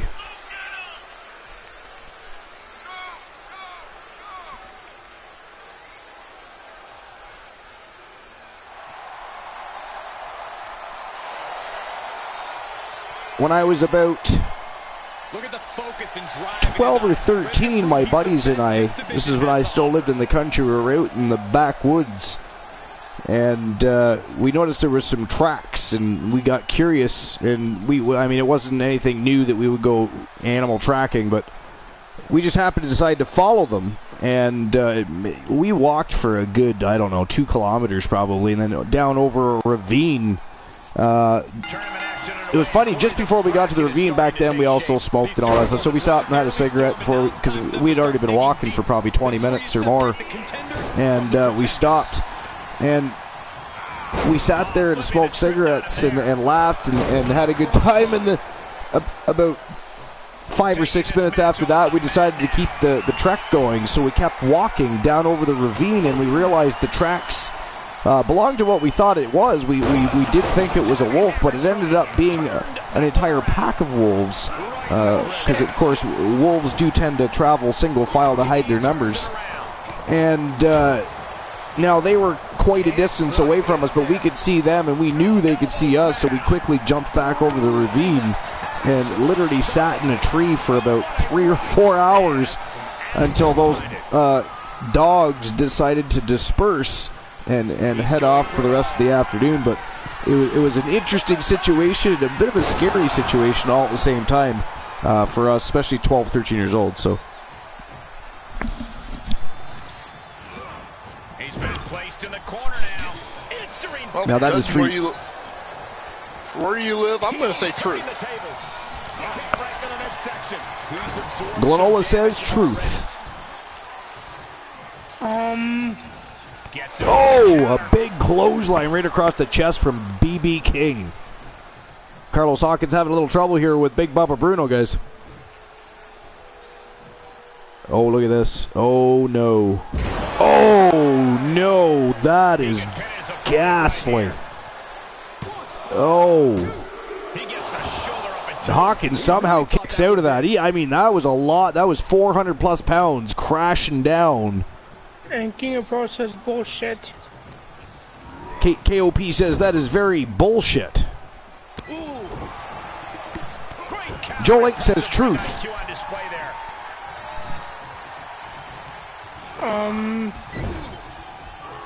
Look at this. I am going to say BS. You say BS?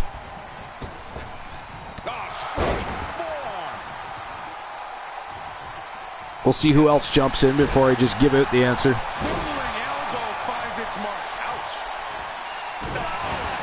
Boss Apollo says truth. So that is 3 truths and 2 BSs.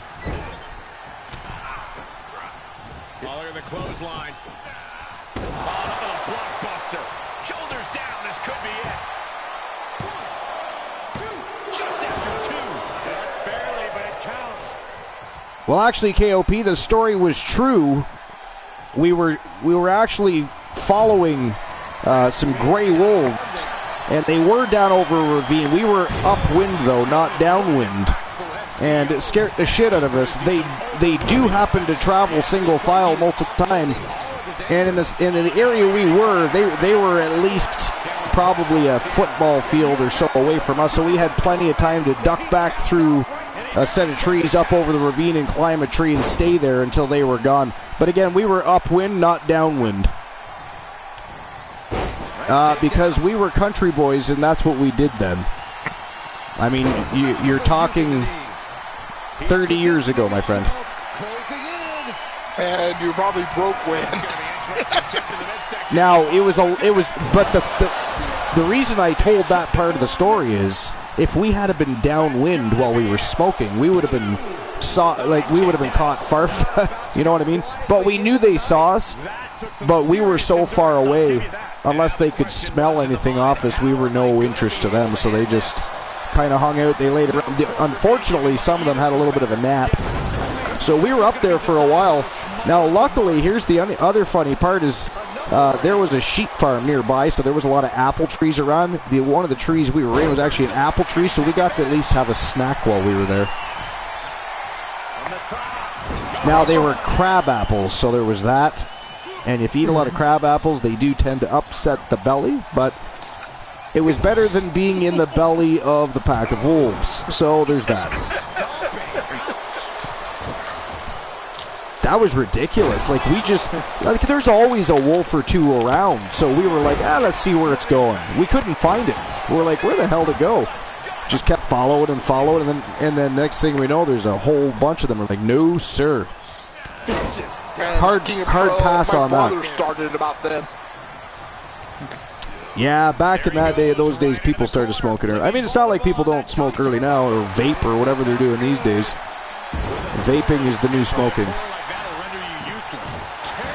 And Carlos Hawkins making a comeback here. Oh, BB King with a counter, though.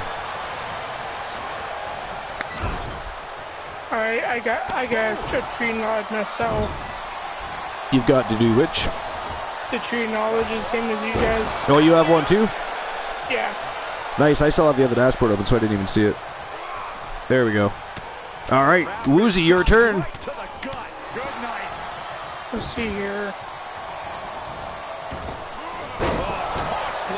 when I was 9 or 10, I was playing tag with my friends. Leaving himself open here. And instead of getting tagged, I decided to jump through a plate glass window. Instead of what? Instead of getting tagged, I decided to jump through a plate glass window. Jump through a plate glass window. And got a total of like, I think like 16 or 17 stitches. And listen to this place. Looking wobbly in the corner. And the piece of glass that was on the top that was dangling, if it would have came down, I would have been paralyzed. His end is near. Wait, so you were playing tag, and instead of getting tagged or instead of tagging, which one was it? Instead of getting tagged. Instead of getting tagged, you decided it was better to dive through a plate glass window to avoid being tagged. That is brilliant and savage, but very stupid. But for some reason, I can see Woozy like something out of an anime where they leave their silhouette on the wall after running through it. Just running through a plate glass window. It's like, not tag me, fucker! Smash! And I could only imagine the look on the friends' faces be like, what the fuck just happened? Where did Woozy go? I get a feeling, like Archer said, I think it might actually be real. I know. I just for fun, I'm going to call truth on this one. Same here. Boss Apollo says BS. Boss Apollo said bullshit. Okay, fine. KOP says truth. Okay. Anybody else want to chime in? Look at this, Hawkins going upstairs. BB King's getting back to his feet though. Jolene says BS. Big double axe handle right between the eyes, and Hawkins covering him up again. This has been one hell of a back and forth match, and that is it. That is all. Gentlemen, the winner of the match, and moving on to the semi-finals from Team Snorhawk 64, the former undisputed king of the Archerverse, the A-list Carlos Hawkins. Wow, that was a back and forth as it comes, that was. To reveal, it was the truth. That was the truth. See, I could just... Now, I'm just curious, was it a case where you didn't see the window and ran through it, or was it intentionally through the window? Yeah, that's a great question. Definitely by accident. I was running, and I just said, okay, here you go. I can only imagine the look on the faces of people on the other side of the glass window. But I kind of wondered if that was the case where, you didn't realize the window was there. And I have scars on my right wrist, my right shoulder. That's crazy. My nose, my stomach, and other places too, but I can't remember all of them. All right, I issued everybody's payout for the last match, and the semifinals are now upon us, so the betting lines are open automatically, so do not redeem it. They are open for you for the semifinals. First matchup of the night. This is one hell of an intriguing and interesting matchup. They've never faced each other. This is the first time they've ever been in the squared circle 1v1. The Wolfman Alan Severn from Team Glenola taking on the Wanderer Kyle Brewer from Team Bromer. That is going to be a slobber knocker. And then, of course, Demon Razor, who tore through the TWA World Heavyweight Champion, Kevin San Martino, and is facing off against Carlos Hawkins, who, by the way, just went through a grueling back-and-forth match with BB King. I wonder what is the state of mind and what he's... I mean, is he going to have the gas tank? And is he in physical shape enough still to be facing Demon Razor, who tore through, bell to bell, tore through San Martino here tonight? I don't know, guys. I'll make my predictions in a moment, but those are two fantastic matches. Man, oh man, the semifinals are going to be smoking hot. I'm going to start with Woozy this time. Woozy, what do you think? Alan Severn or Kyle Brewer? Well, first time ever. Yeah, well, Brewer was kind of like a cakewalk for Poindexter, so it's kind of fresh. And Severn went to battle with Graves. Yeah. So I'm going with Brewer. And then for the second one... By the way, guys, hold on one sec. To the subscribers in the chat, while you're visiting other channels, if you want to have a shameless plug for the Archerverse, you definitely got to make sure you drop this one.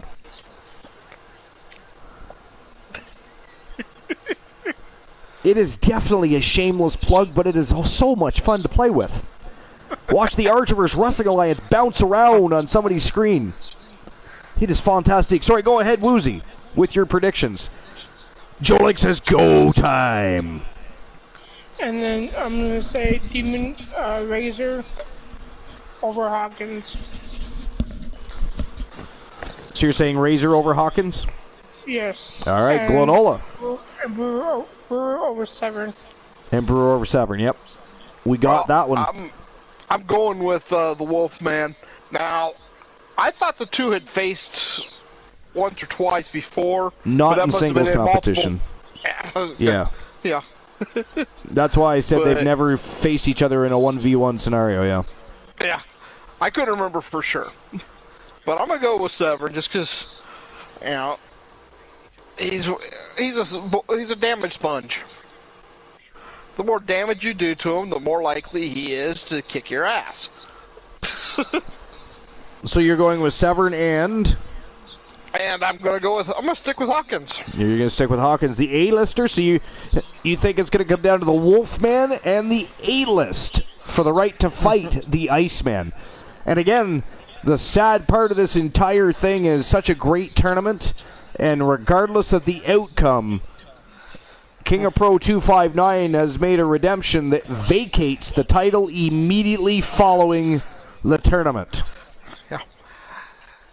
Well, you know, because anyways, I got to see Wolfman, you know, tap out the Iceman again. You know what I mean? That just has to happen. Yeah, I kind of thought you were looking forward to that. Savage. All right. Well, I am going to go with Severn and Hawkins as well. First and foremost, I'd love to see a Hawkins and Severn final. But I'd also like to see Hawkins or Severn against the Iceman. I've seen Kyle Brewer versus the Iceman on a few different occasions. Actually, Brewer is undefeated in matches against the Iceman. Severn and the Iceman have a history, but haven't faced each other too many times. And Hawkins and the Iceman have only faced each other once. So, but you know what? If Brewer wins, I'm okay with that too. You know what? Either one. The semifinals are smoking. Yes, they are. I almost don't care who wins, but I'm going to go with Severn and I'm going to go with Hawkins. Those are my picks. And I'm going to open the betting lines right now, so you're going to have 5 minutes to make your bets on who you think is going to move on to the semifinals. Severn or Brewer. Once I get it open.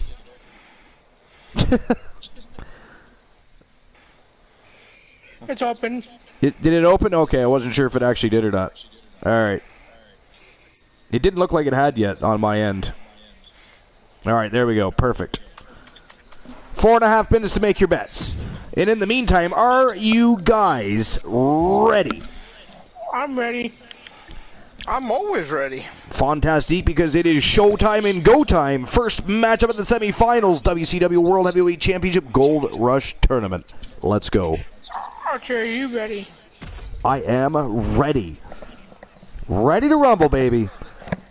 What's Mr. T doing? Mr. Mr. T, did you like the play? Oh, you haven't seen the placement of the logo yet. I was going to ask a question. But, Mr. T, you will see it later.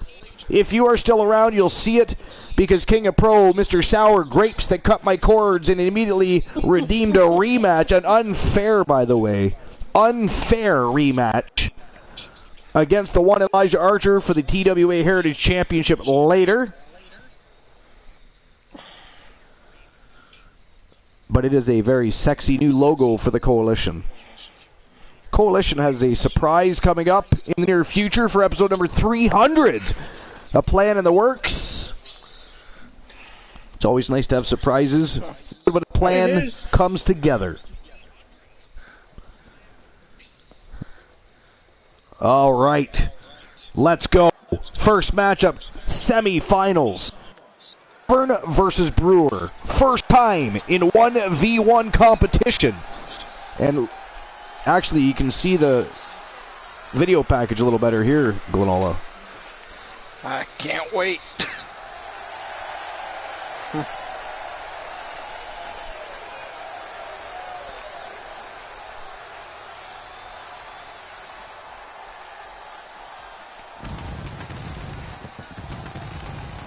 The following contest is scheduled for one. The best arena to view it in will probably be the TWA Showdown Arena or Warzone. Weighing in at 261 pounds. They have very low Titantrons, so it's easier to see. It's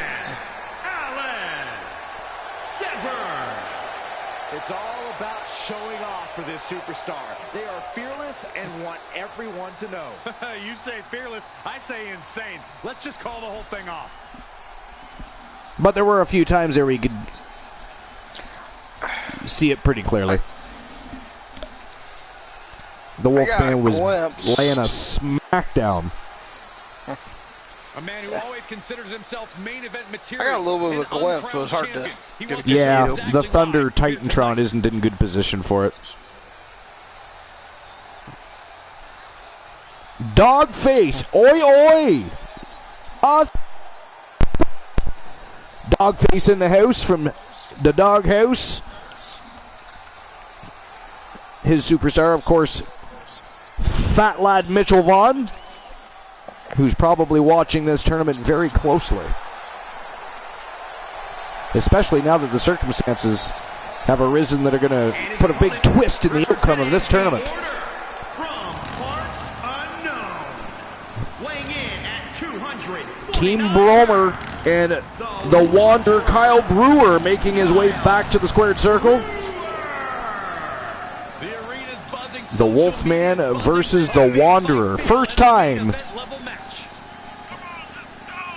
in 1v1 competition. Broadcast is going fantastic, Dogface. It is the late night place on Twitch TV.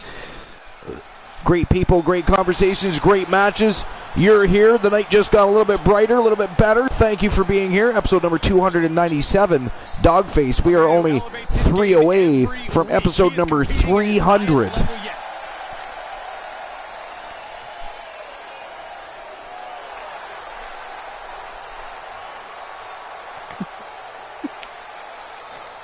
Yeah. Blind Locksmith thinks Kyle Brewer's winning the big hat contest. Kyle Brewer's winning in the big hat contest. You better hope Bromer's not lurking. He might ban you for... We do not discuss it. We didn't tell Blind Locksmith about the rule. We don't talk about the hat, and we do not talk about DC and Rose Brewer not wearing shoes. Those are taboo. That can get you banned. Or timed out, depending on, it depends which one does it. If Brewer does it, if Bromer does it, he might ban you. If DC gets in on that, it might just be a timeout. Actually, when I mentioned the hat, nothing happened to me. Yes, DC, well, Bromer wasn't paying attention. DC was being lenient that night. Right across the knee. But now everybody just feels sorry for you because he jumped through a plate glass window. But Woozy, you can't be banned, so... That's right, again. Moved at the right time. Oh, that had to hurt. Oh, nice side slam. I mean, I expect an all-out war between these two, a slobber knocker. Yeah, and this has to increase his composure. Springboard moonsault by Kyle Brewer. He does like to fly from time to time. Still think it's interesting about Kyle Brewer. He gets in there and goes toe-to-toe with the fisticuffs. He doesn't care who it is. He has no fear of anybody. But then all of a sudden, this inner luchador pops out of him. It's crazy. Wow. Samoan driver. I'll tell you, Alan Severn having a real tough time here. The Wanderer looking real good in this matchup. 450 senton. Wow. And Severn kicked in.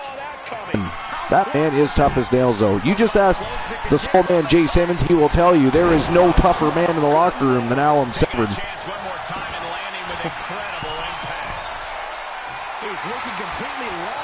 Ask the video production crew that had to... Whoa! A 450 Dragon Rana. And Severn with a reversal. Look at this. The choke slam coming up. Brewer driven right into the canvas with a big choke slam from the Wolfman.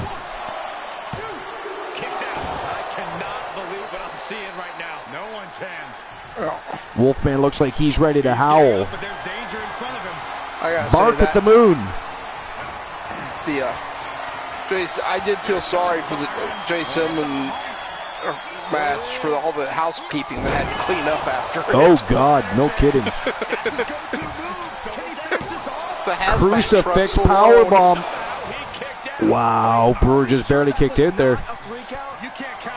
The Wolfman just about rode him off for the night. Look at this, Wolfman flying now. Big elbow drop right to the chest, and Brewer really grasping at the chest area. That didn't look like it felt too good.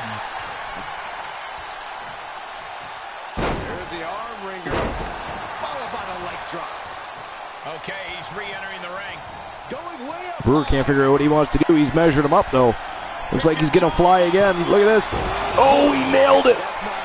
He nailed the 450 senton right on the spine this time. That is savage.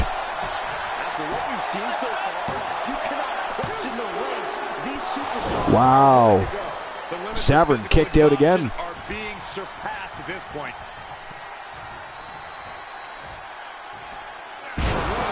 Big thunderous spine buster, and looks like, yes sir,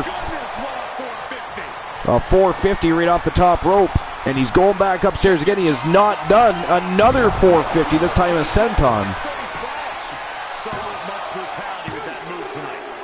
Wow, and that is it. That is all, ladies and gentlemen. The winner of the match, and moving on to the final of the tournament, from Team Bromer, he is the Wanderer, Kyle Brewer.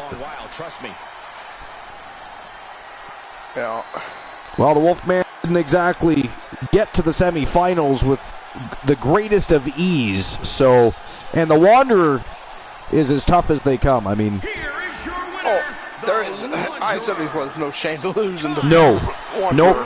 Nope. Losing to the Wanderer does not harm your career whatsoever. Yeah. It's a simply one of those, yeah, what's new? I was hoping, that's one person I was hoping would enter the, I was hoping would enter the champion, or the tournament. Kyle Brewer, yeah, I was excited he entered too. Well, I was talking the Invitational. Oh, the Invitational, yeah. That would, that would have been great. That would have been, could you just imagine him and the Wolfman working together? Oh, yeah, that would be cool. Well, I've often wondered if they're related. Similar tempers, mannerisms. Yeah. I mean, styles in wrestling not so much the same, because Brewer, I'm pretty sure Brewer has wings. I mean, man goes from striking and wrestling to flying all over the arena. I think he thinks he's Batman or something. I don't know. He must think that. So Kyle Brewer is the victor, and moving on to the final of the tournament. And I'll get the betting lines ready for the next matchup. The final matchup of the semifinals of this WCW World Championship Gold Rush Tournament. Demon Razor from Team Boss Apollo versus Team Snorhawk 64's A-List, Carlos Hawkins. And again, I chose Carlos Hawkins to advance in the tournament. I was wrong about Alan Severn. Kyle Brewer proved us all wrong, and he is going to the final. Who is going to meet him there? Who is going to join him and go to battle for the right to fight the Iceman, Christian Hart? Hawkins or Demon Razor? That is going to be your choice. Razor or Hawkins?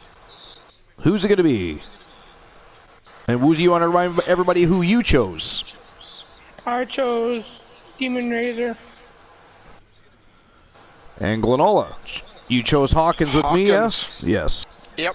Glenola and I are both going with Hawkins for this one.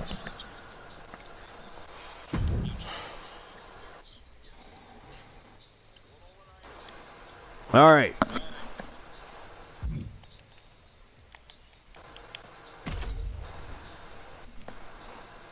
And there you go. 5 minutes to make your bets. Betting lines are open. It is go time for the betting lines and go time for the final match of the semifinals. Demon Razor versus the A-list Carlos Hawkins. It is showtime and go time.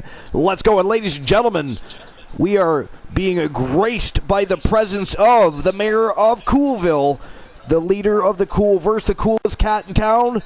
He is Christian Cool. What's going on, buddy? What's going on, buddy? Hey. Welcome to the show. Welcome to episode number 297. 3 away from the big 3-0-0. Hey, Cool. I figure if I can't stream tonight, or I couldn't stream earlier today, I'm sure as hell going to join the Archiverse. Hell to the yeah, because normally on a Saturday evening, of course, we would be rating Christian Cool by the time we were done. Tonight, unfortunately, because Spectrum sucks balls, he's unable to stream tonight, so he has joined very rarely on a Saturday evening ever in the history of the Archiverse. He is joining us on episode number 297 on our road to 300. That is a great cherry on top. I can really hear your microphone. Your new mic. You can what? Isn't it amazing? I know Archer isn't yelling in my ear. It's weird. Hey, Woozy. Hey, Glenola, I heard you. You what? I can hear them now. You're not so loud. Oh, with the new microphone. Yeah, well, it is definitely better at... And it doesn't have as much sharp sound to it either. I don't sound like I'm trying to scream at everybody all the time. Yeah. It's nice. And it's also nice in my own ear when I accidentally, turn devices on and hear myself. It is not funny, Woozy. It is not funny. Enough of your pot-stirring tactics, sir. How dare you? Gaslight. Speaking of pot stirring, cool. So King of Pro redeemed. You had free redemption. Your WCW title that you own. If you retain it tonight, you can be losing it tonight. Yes. So King of Pro made Archiverse history tonight and became the very first person to vacate a world title. So, unfortunately, as great as this tournament is, and it's been a fantastic evening, regardless of outcome, the WCW World Heavyweight Championship becomes vacant at the end of the evening. What an asshole. Right? Right? Granted. But very cool, and it is a bit of a twist. It's a bit of a twist. But I do agree, what an asshole. Swine, if you will. Yes, swine indeed, and I'm not appreciative of dealing with such swine. Really, John Linky had to do that? Oh, by the way, Elijah Archer was able to beat Kevin San Martino earlier, pick up the third title reign as the TWA Heritage Champion, and then, you know what happens, Mr. Sour Grapes? Monsieur Sour Grapes decides to cut my cords and then cash in an immediate rematch clause for a dark match. I mean, that uncalled for and unfair, I might add. And then Glenola reminds everybody that tomorrow night Archer is going to be tossed. It is not funny. We are not. This is. It is not funny. It is not funny. So Archer could lose the title. He just finally got back, only to have to turn around and, if he wants to regain it, enter a fatal four-way Extreme Rules elimination style matchup that was redeemed by Team Granola. Unfair. The treatment, the poor treatment of Elijah Archer continues. And I just don't know what I did to King of Pro to make him want to have me not you know, carry the WCW brand. All that shit talking for nothing. Now you see where I'm coming from. I mean, if him and Kevin San Martino were really worth the men that they were, they would fight for the title at least. Put themselves, you know, at my mercy. But no, they're bitches. Complete bitches. I have to give up the title without even stepping in the ring. Who the fuck does that? Indeed. I hear you. You still have to step into the ring, defend the title, and then it's gone. No matter win or lose, you lose the title. Oh, no. You know what? I got an idea. Uh-oh. I'm going to look at mod view right now. Oh, shit. Team Christian Cool's up to no good, and we are in no position to stop him, unfortunately. And King of Pro, you fucked up.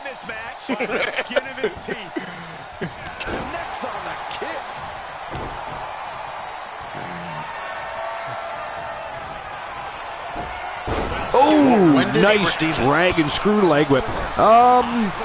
When did he redeem it? Hold on. I just have to check my.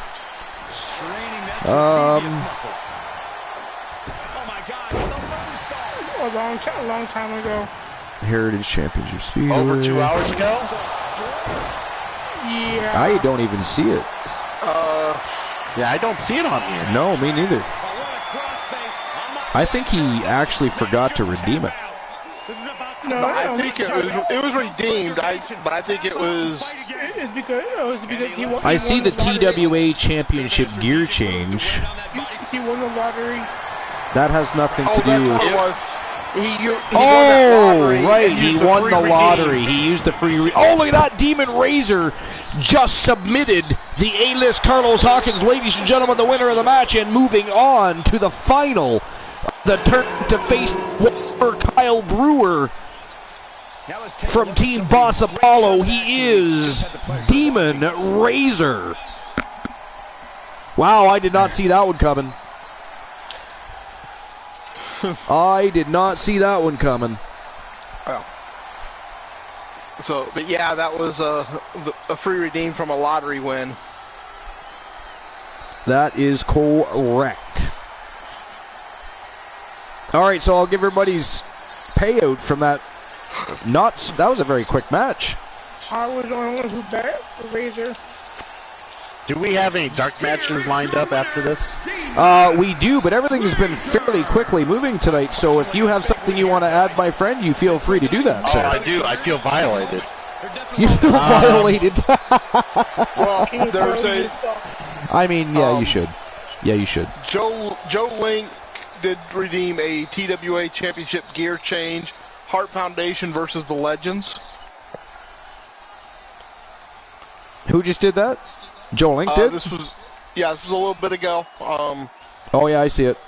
We don't own the TWA World He did it about Champion. 6 minutes ago. Hart Foundation versus Legends for the TWA. Oh, wait a minute. They don't have the TWA World Tag Team titles. They have the Archerverse World Tag Team titles. That means that if you want the Hart Foundations to fight for the titles, then they're going to be facing, I believe, Tons of Funk. Let me double check for you, Archer. I'll have to check, but can you check that for me, Woozy? Can you check? I'm pretty sure it's Tons of Funk. Yeah, it is. Yo, Dogface, it doesn't matter how short your stay is. What matters is you are here, my friend. We appreciate you. Love the Doghouse. Will be there probably tomorrow if you're going to be going live.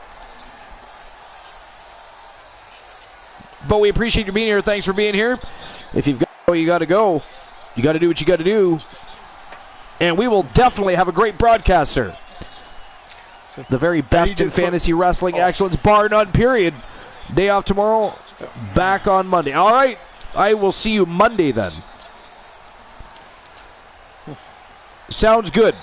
You know what though, Dogface? It's your day off tomorrow. However, we have a show tomorrow night. So if you're not doing anything and you got some time to kill while you're planning the next vicious storyline over at the Doghouse, make sure you stop by episode number 298 tomorrow night.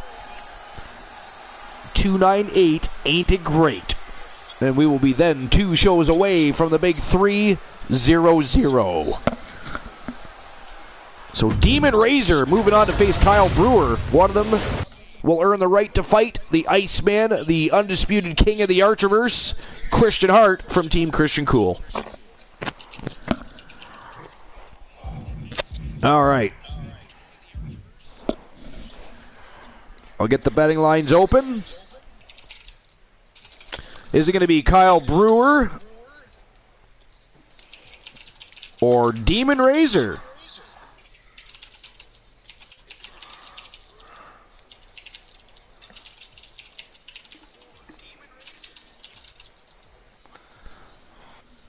All right, you're going to have 5 minutes to make your bets. Here we go, opening them up. I'm going to go with Brewer on this. You're going with Brewer on this one. I, too, am siding with Kyle Brewer from Team Bromer. And there we don't go. There we don't go because I didn't actually press the button. So it is not funny, Woozy. You shut your vocal cords when you're giggling at me, sir. All right. So there we go. I'm trying to do all the redeems. I'm trying to do this right because the redeems are somewhat convoluted and complicated. So since King of Pro's an asshole, since he basically made this beautiful tournament you made, Archer, irrelevant. Right? How dare I'm gonna do you a favor. He did make Archerverse history, though. I know he did, and that's all he's going to do is make history. King of Pro became the very first person in Archerverse history to redeem the channel reward that vacates any world championship of their choosing. So here's what I'm offering. The last match of the dark matches. The last match of the dark matches. We'll make it the WCW Heavyweight Championship. It'll be vacated. We'll have Christian Hart. We'll have tables. We'll have the winner of this tournament. And we'll have Akira Tozawa. So tables, Takira Tozawa, and the winner of the tournament for the WCW World Heavyweight Championship. And Christian Hart, since he has to vacate. And Christian Hart, so make sure you make note of that. And we will make that the dark match main event. Yes, we will. Unfortunately, we all have to bear witness to Elijah Archer being forced unfairly, by the way. Here we go again. It was unfair. He won fair and square. The sour grapes from Team King of Pro 259. Archer being forced into battle again after the tournament is over for his Heritage Championship. Ghastly, by the way. And as far as that tag team matchup goes, because that's the other one, right? Yeah. As far as the tag team matchup goes, the Hart Foundation would indeed have to face Tons of Funk if you still want to do that. I mean, we could always have the Archerverse Bucks reimbursed as well.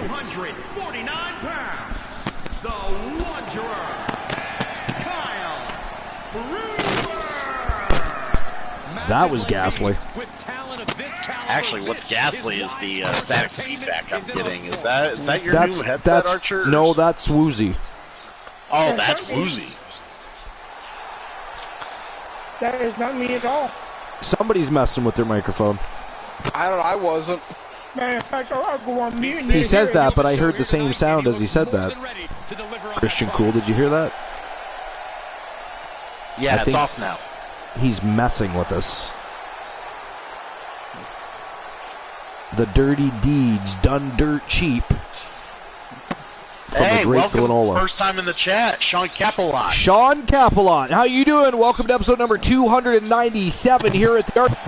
And you're about to bear witness the final matchup of the final matchup of the tournament. Then we have the championship final. We have a WCW World Championship Gold Rush tournament, and Demon Razor and Kyle Brewer are the two remaining going to battle for the right to fight the Iceman Christian Hart. We have Team Boss Apollo versus Team Bromer. And it should be an all-out slobber knocker. But how you doing, Sean Capelot? Thanks for stopping by. We appreciate you. What's new and exciting? What's going on in Capelotville? And Soul Embers wants acknowledgement. Has strolled on in, announcing his arrival, asking for acknowledgement, guys. And hello, Soul. And you know, the blind locksmith, you know, when you're gonna say yo and shit, it is much more fun. Serious implications in this contest. Winner advances in the tournament. If you utilize the emote, sir. To the locker room, ousted from the event moving forward. See, Soul Embers knows how it's done. Oh, Jesus Christ, a diving DDT off the turnbuckle from Demon Razor. What is going on?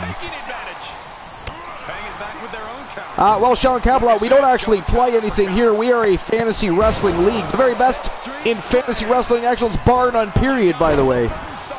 We are the late night place to be in the most must-see show on Twitch TV. We have 75 streamers that have wrestlers progressing through careers, winning championships, forming tag teams and alliances. We have a hell of a good time. We cause a lot of villainy. We are a bunch of trolls and rabid wolves, but we have a great time and a great community, so welcome on in. But it is 100% simulated. We create all our own content, from championship belts to wrestlers to rings and arenas.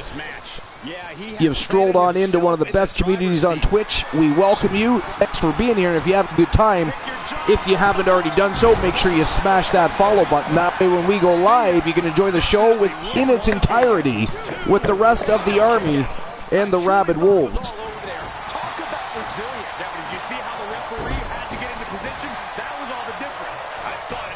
Soul Ember says, Archer, still no logo on WCW. No, I haven't gotten to the logos on the WCW arena yet.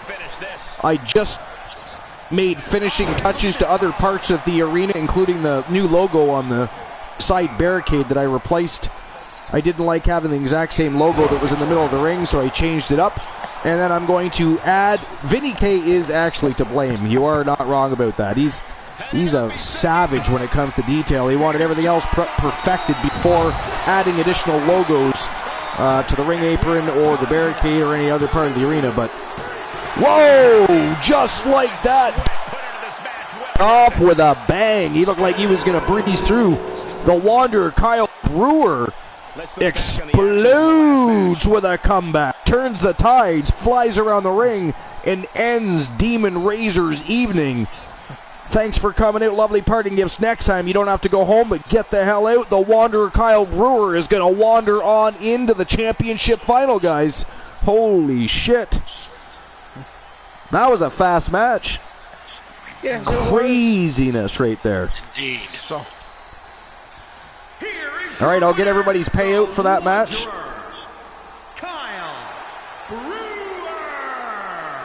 This is the type of victory where you really have to weigh the cost. Oh, trust me, he is a great commentator. He does the job well. I appreciate that. I do enjoy having my head swollen for the evening. I'm still a little hungry too, by the way, King of Pro. Did we ever time out King of Pro for that? I mean, even Christian Cool knows we don't mention food around the host of the most during a show.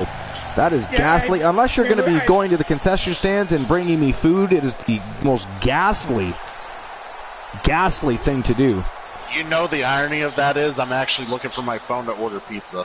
How dare you? That is not funny. Luckily, you villains, I happen to have Pizza Hut pizza in my kitchen as we speak.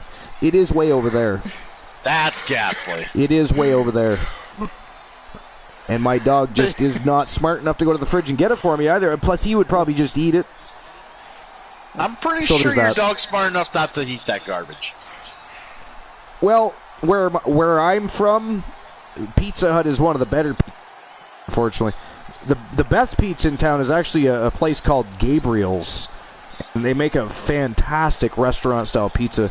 It's just a little more, pizzas like that are always more expensive. They're made with real ingredients. They're such, it's so good, but it's expensive. I know. Quality.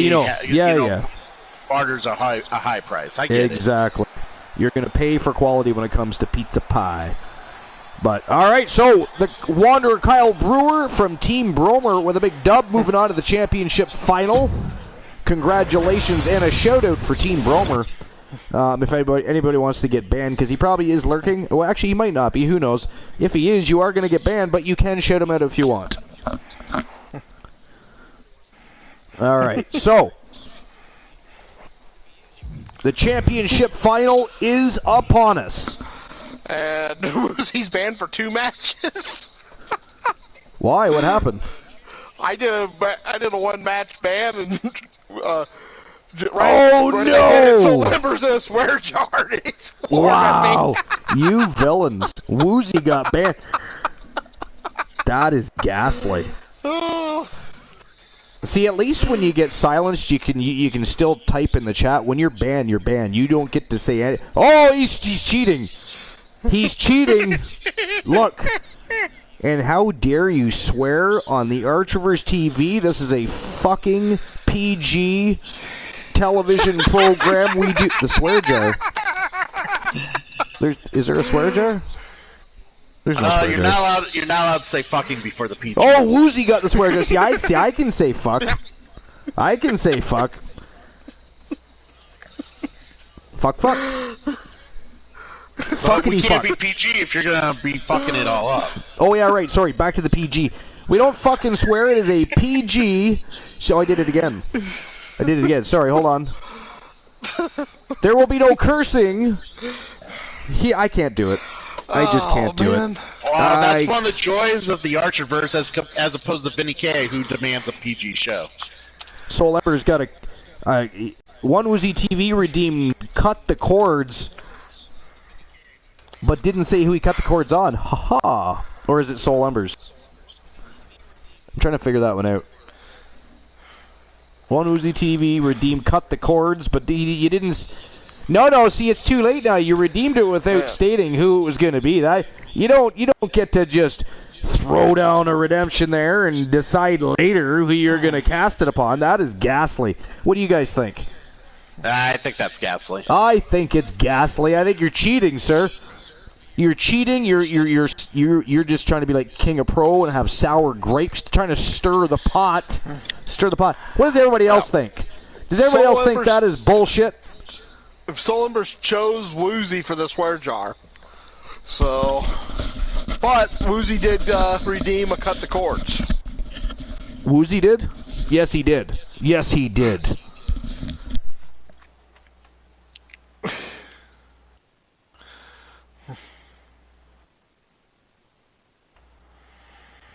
All right, so that is not okay, Woozy. But that's what we're discussing, though. What do we think about that redemption?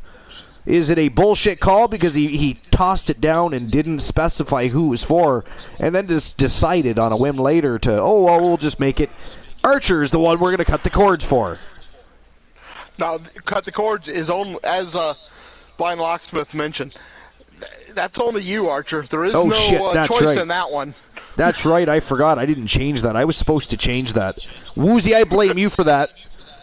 You distracted me with your mind games, your mind tricks.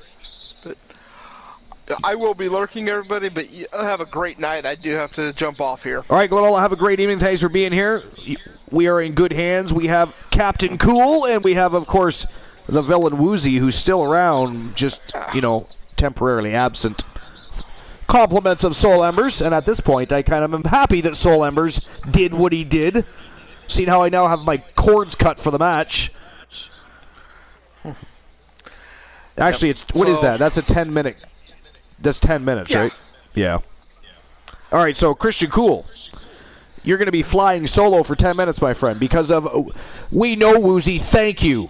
thank you very much for your informative comment. We appreciate that. Christian, tell them how much we appreciate I'm gonna that. Be solo? I gotta fucking order a pizza. Give me a moment. Jesus. Well, I do have to set up the betting lines. And Glow's not gone yet. You may be banned for 2 matches. Who is? You might be banned for 2 matches. I might be. Cool is that Christian Hart is the 32nd man. I didn't get banned for 2 matches, did I?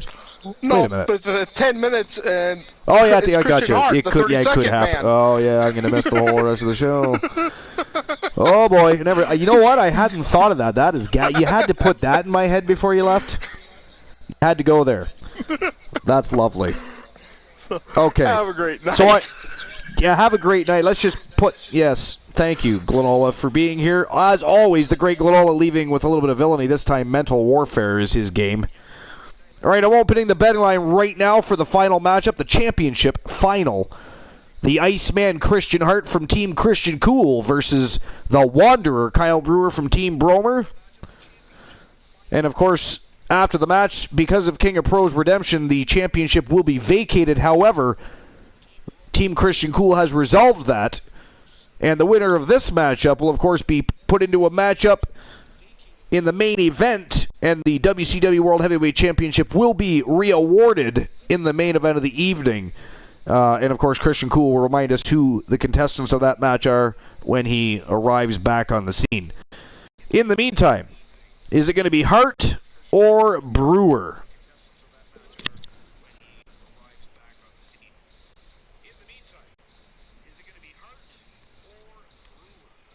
You got 5 minutes to make your bets.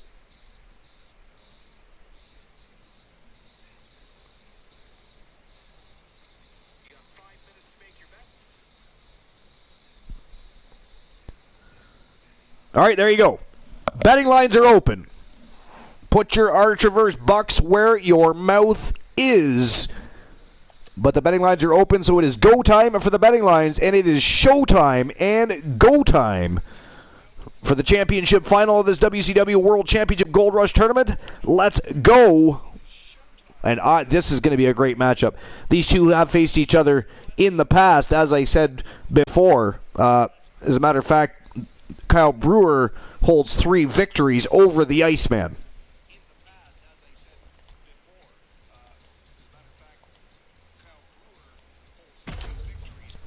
Here we go. It is go time. The Iceman versus the Wanderer for the 4th time in Archerverse history. This time gold is on the line. At least temporarily. But the victor does get entered in to the next matchup. Or at least the main event matchup. Did we ever decide what we're doing with the tag team contest? Are we reimbursing Archerverse bucks for that? Or are you going to hold on to it for a different time? Or do you want to see the Hart Foundation versus Tons of Funk? I mean, that is up to yourself. Unfortunately, we have to watch Archer go to battle with Kevin San Martino again. First and foremost. Archer's title attempting... it's an attempt at a coup here on Elijah Archer, of course. He did choose Tons of Funk, okay. The following contest is scheduled for one fall and is for the WCW World Heavyweight Championship. All right, here we go. So the pizza place I normally call, and that would be open at this time, or supposed to, is not open, and they're not answering their phone for some reason. That is ghastly. Oh, I'm pissed. They're supposed to be open. So now I'm having to search for something else to get. Betting lines are open, by the way. 2 minutes, 45 seconds left. And in looking at the opposition, I can say that the champion will have quite 2 minutes, 35 seconds left. Get your bets in. Who's going to win? Christian Hart has bad luck against Brewer all the time, so I'll put. We were actually talking about that earlier. This is the 4th matchup they've ever had, and Kyle Brewer holds 3 victories over Christian Hart. Will you not remind me? Because I was pretty sure in my mind. Yeah, I chose Tons of Funk. Christian Hart has never won. I knew. I didn't think I had a victory on the. No, you don't. No, you don't. He's one of the very few that even in a rematch you didn't beat. He's an ass. Anyways. Oh, you know what? Who was it earlier? We're questioning the hat. And I said, you're lucky Bromer's not around because that is taboo. Yeah, Bromer would ban you. Yeah, we don't talk about the hat and we don't talk about Rose Brewer's shoes. We don't do those things. Detrimental to your health, it is. And here he comes. He is the undisputed king of the Archerverse and the reigning, defending, undisputed WCW World Heavyweight Champion from Team Christian Cool. He is the King Iceman, Christian Hart. The title is on the line here tonight. How can I forget? I've been looking forward to this match for a long time. And by the way, just so everybody knows, we've already made an announcement a couple times throughout the broadcast, but the sign-ups, one for the King of the Archerverse Championship Gold Rush Tournament, the other 6-man eliminator for the Archerverse World Heavyweight Championship title belt, the most prestigious prize in the business today.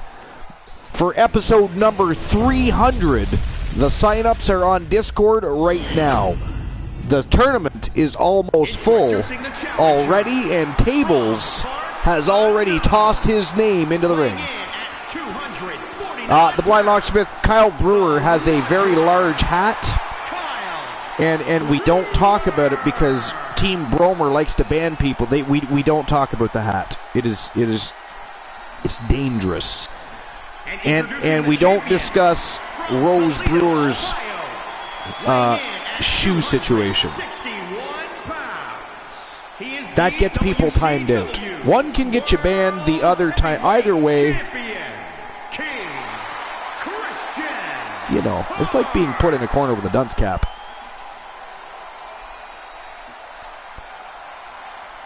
All right, here we go. Let's go. With this championship title, Showtime and go time. Expect this match to be something special. I need a Showtime emote. I have a Go Time emote. I need a Showtime emote.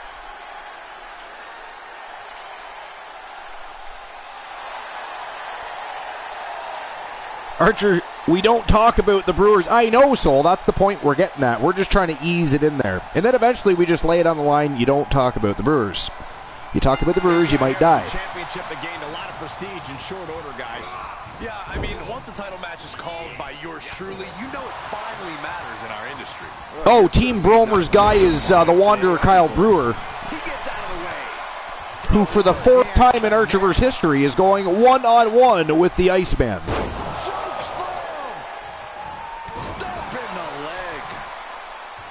And we were mentioning the fact that Kyle Brewer holds 3 victories over the Iceman. Wow, exploding clothesline from Christian Hart. Oh, nice. This matchup will not be for the faint at heart.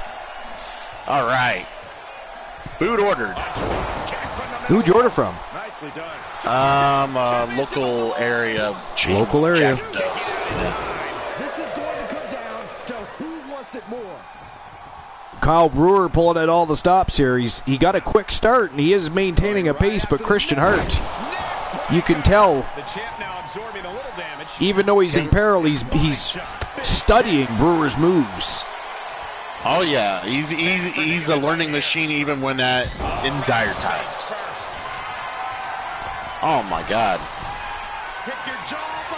Oh, 450 senton, and Brewer covers the Iceman up. We can't. Christian Hart can't be taking too much of that offense if he's gonna. 2 count. Oh, big body shot, just drops him. Damn, that was a shot right to the liver. Like, he's gonna have to have stamina for the dark match later tonight. Honestly. Oh, look at this. Whoa, a dominator by the Iceman. But Brewer reaches out and grabs that rope. We saw that earlier tonight. Team Glenola's Wolfman Alan Severn did the very same thing. He was just about to... Oh, look at this cross-face chicken wing. Locked in tight. I know Christian Hart has some pride, Archer. But and that is it. That is all. Man, oh, wow. Ladies and Mitch, the WCW World Heavyweight Champion from Team Christian Cool. He is the undisputed king of the Archerverse. The WCW Hart. World Heavyweight Champion. Wow. Christian. Now, unfortunately, that title is now to be vacated. However, since the Iceman does get to enter the matchup anyways, I say we allow the pride to remain and he walks into the matchup with his title. I say that we have proverbially stripped him of that title as of now, but we let him walk into that matchup after such a great match. He was losing that match. Kyle Brewer came out of the corner, guns a-blazing, swinging for the fences to eliminate the champion and dethrone him, and the Iceman pulled it out and won. Soul Ember says, no longer a 30-second heart. It is now a 5-minute heart. Hey, I do what I can for 5 minutes. I'm happy. All right, so that is the end of the WCW World Championship Gold Rush Tournament. That was an awesome tournament. The kickoff match was fantastic with Elijah Archer becoming a 3-time TWA Heritage Champion. And now, unfortunately, we move on to our dark match. Our first dark match of the evening. Unfortunately, we are going to have to bear witness to the further poor treatment of Elijah Archer being unfairly forced into a rematch with Kevin San Martino after very cleanly and cleverly, I might add, beating and dethroning the double champion. The sour grapes of Team King of Pro could not help themselves. I mean, is there any, delicious or sweet grapes from where he's from? Like, everything he does is sour grapes. Fair enough. Do I need to send you a pic, buddy? Do you want me to take that infamous snapshot for you? No. Well, actually, yes, because it shows. Yes. Oh, yes, because it shows a win over Kyle Brewer. Yes. Your first ever win on the site. Yes. You guys are now 1-3. All right, here it comes. You don't. Just show the picture.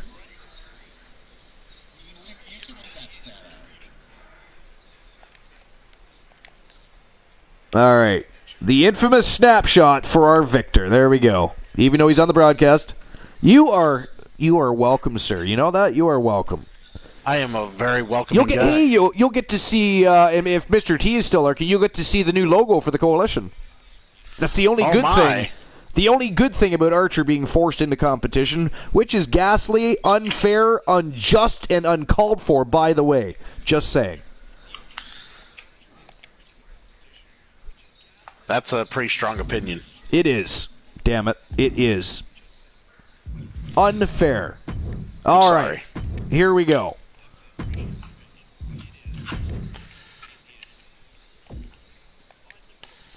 To TWA Showdown Arena we go.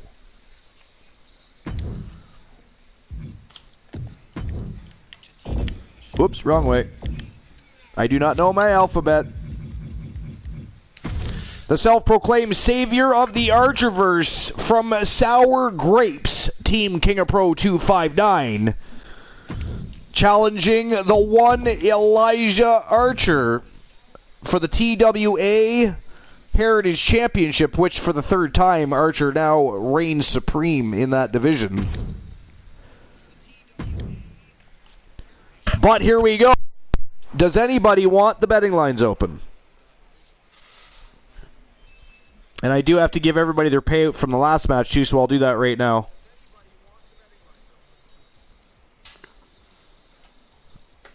Oh, it was 50-50 between Hart and Brewer. Nice. It was Christian Hart. All right, does anybody want the betting lines open? No? Oh, Punisher says, did you redeem it? Did he redeem it? I don't have that part open yet because I'm in the middle of the You know what sucks about the last betting line? I put 5,000 points on Brewer because of the history. Oh, and Hart won. And Hart actually won. Like, you lost to your own client. I lost so many points in the last 2 weeks. You lost 5,000 Archerverse bucks tonight to your own client. Now that is ghastly. That is ghastly. All right, so Punisher opening the betting line. So here we go. Archer or San Martino?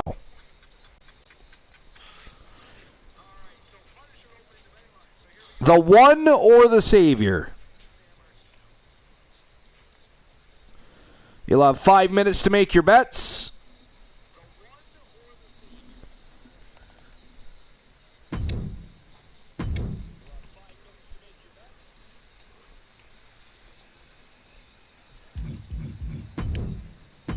And here we go. It is showtime and go time for the first dark match of the evening between the Savior, self-proclaimed Savior, to be fair. Very self-proclaimed, yes. To be clear and to be factually correct. Correct! Self-proclaimed Savior of the Archerverse. He works for Vinny K most of the time. I don't even know what that's about still. That is weird, right? It's weird. And his obsession with Elijah Archer. A rematch. Team King of Pro 259 versus the one Elijah Archer TWA Heritage Championship on the line. Let's go. And the betting lines are open. You have 5 minutes to make your bets.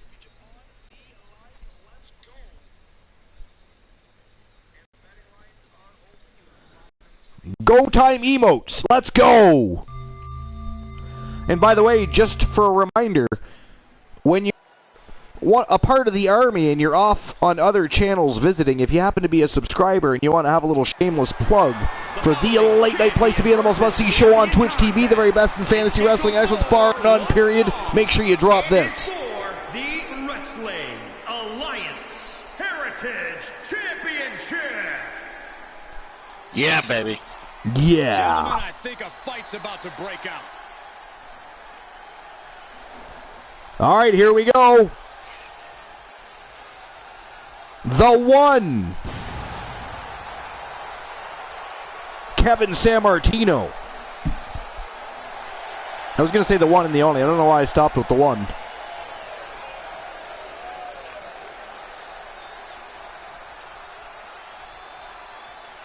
The reigning defending TWA World Heavyweight Champion. He was a double champion coming into the evening, but Elijah Archer dethroned his double champ status and took back the TWA Heritage title for the third time.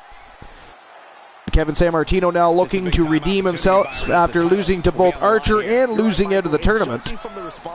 He wants that Heritage Championship back. And his team, his bullying team, forcing Archer back into competition after fairly and squarely winning that championship. The entire thing is a coup in the works. It is ghastly at best.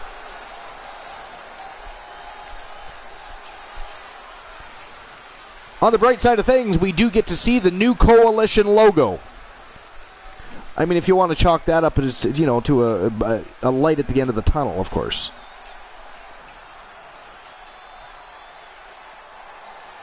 All right, here we go.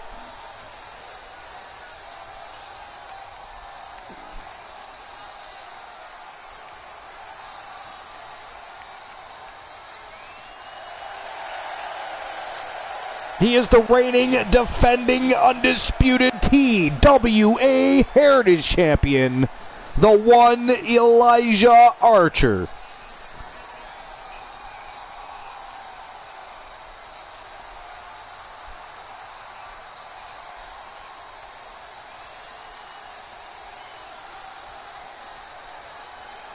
Let's go.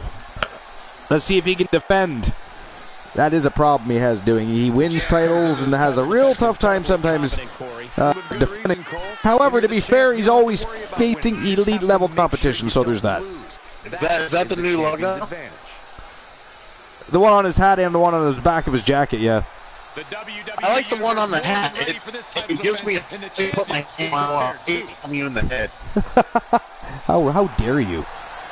That is not even funny. What's the fucking hand supposed to represent anyway? No, that's a talk to the hand. Ghastly. Oh. All right, here we go. Let's see if Archer can retain and take back to school the student that is the stalker of the Archerverse, Kevin San Martino. Always harassing Archer, his team, bullying him, forcing him to do things he is unwilling normally to do. Like, getting into the ring more than once in an evening, for instance. And introducing the champions from Windsor, Ontario, Canada, weighing in at 291 pounds. He is the Wrestling Alliance Heritage Champion. The one. Elijah Arthur. Lumber says it's called a V8. No, V8 is that disgusting like vegetable juice that you drink. That stuff is ghastly. Yeah. It's disgusting. It is, yeah. And there are vegetable juices that actually taste good. That is not one of them. Not one of them. All right, here we go. Go time. Let's go. Come on, Archer. Do your thing. Take him to school. Class is in. Ladies and gentlemen, we could possibly see the title change hands and a new champion crowned here tonight.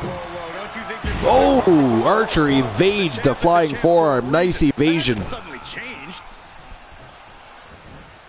And 2 inverted atomic drops. Now that is gas. I'm a fan of Archer, don't get me wrong, but the inverted atomic drop is just a ghastly thing to do to somebody's no-no square. Ghastly thing to do. There is no need to play with the no-no square. Just absolutely punishing their opponent here. Oh, nice. Double knees right to the kidney area, and Archer's on fire here. Oh, gator roll. A reversal by San Martino. Tearing away at those hamstrings. I sound like a robot. You do kind of right now, yes. I'm not sure what's up with that. It just started a few minutes ago. Oh, he misses the double foot stomp. Archer back to his feet. But San Martino scoops him up, slams him in to the turnbuckle. That is. And Christian Cool left the party. He's a party pooper, you see.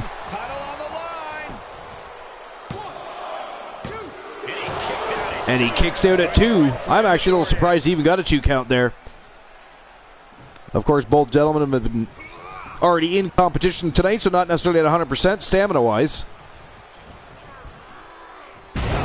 Wow, Falcon Arrow by Kevin San Martino. Yo, springboard moonsault, and Kevin San Martino now giving Archer a little trouble. You know, if Kevin San Martino wins and is able to dethrone Archer again, he will become a 3-time Heritage Champion, and he and Archer will both be tied at 3 victories apiece.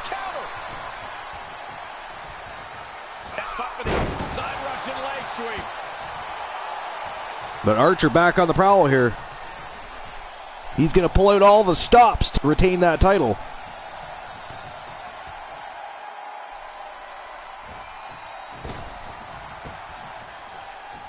Yo, the People's Moonsault.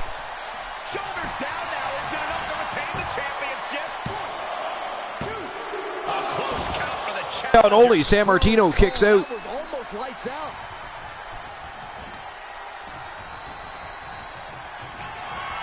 Oh, he went for the AKO, but San Martino scooped him. Look at that. Big power slam. Just about puts Archer right through the canvas. And out of nowhere explodes with a Claymore, but Archer gets the shoulder up. Archer got his shoulder up, 2 count only, guys. But look at the look on San Martino's face. He is focused and ready to put Archer away. He's going back upstairs here. Archer doesn't see what's going on. Whoa! A diving Hurricanrana from the Savior. And look at that, though. Out of nowhere with a float-over DDT. And he is measuring him up and stalking him. Drops a knee in the back of the head. Face first into the canvas goes San Martino. And Archer now back on the attack. Oh, look at this. Yo!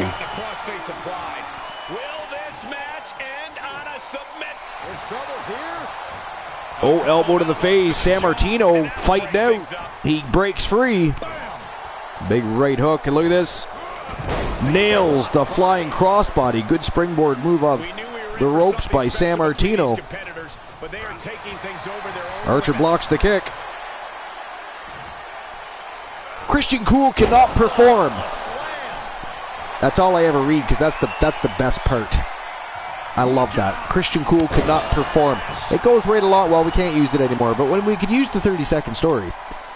The 30-second story in correlation with the Christian Cool perform is very amusing to me. You see?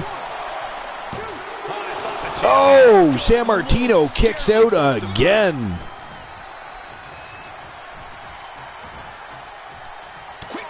Big elbow to the back of the head. Breaks free. And now oh, look at this. San Martino gut wrench powerbomb. Archer flat on his back in the middle of the ring. And look at this. San Martino measured him up. Tuning up the band. Oh, he nailed him again. That is the second in a row. Oh, wow. Archer got his shoulder up. That was close. Like a skin follicle separated the canvas and the referee's hand there. Future shock DDT. That might do it. No, sir. He's not even going to pin him. He picks him up. He better be careful. He's playing with his food here. Oh, shit. He's going for a third Claymore. If he nails this, it is over. Oh, there it is. That is surely going to do it. 1, 2, and 3. Ladies and gentlemen, the winner of the match. And for the third time to tie the one Elijah Archer and new TWA Heritage Champion from Team King of Pro 259. He is the self-proclaimed savior of the Archerverse, and again a double champion because he is also the TWA World Heavyweight Champion, Kevin San Martino. Here is your winner and new wrestling. And I am back. That is ghastly, by the way. The savior, Kevin San Martino. Ghastly. Not ghastly. Honestly, Michael, there is no way I can think to describe this other It than was a hard absolute fought victory. goosebumps. Then imagine how the new champ must feel, Byron. Nobody listened to Woozy. He drinks. He probably missed half the match. What was going on for the evening? He just thinks it's funny that Archer lost. We are not listening or subscribing to anything he is selling. Actually, I'm not selling anything right now. The picture speaks for itself. All right. So, San Martino and Archer now tied at 3 apiece. Both have held the Heritage title 3 times. What a very interesting situation between those two. I mean, if they're not careful, by the end of this rivalry, they might have a newfound respect for one another. Who knows? I mean, they are going to war. They have been pulling at all the stops. They have not held any punches. Let's be honest. They have put on instant classics in that ring for that Heritage Championship. 6 matches of absolute fire, all jokes aside. Yes, they have. It's been back and forth between the two of them. All right. They have both been gone to war. So, to our second dark match of the night.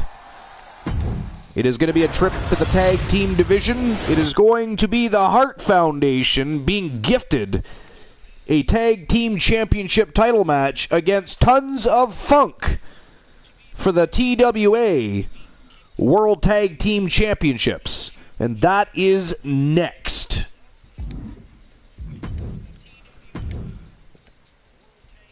And again, we go off to the TWA Showdown Arena.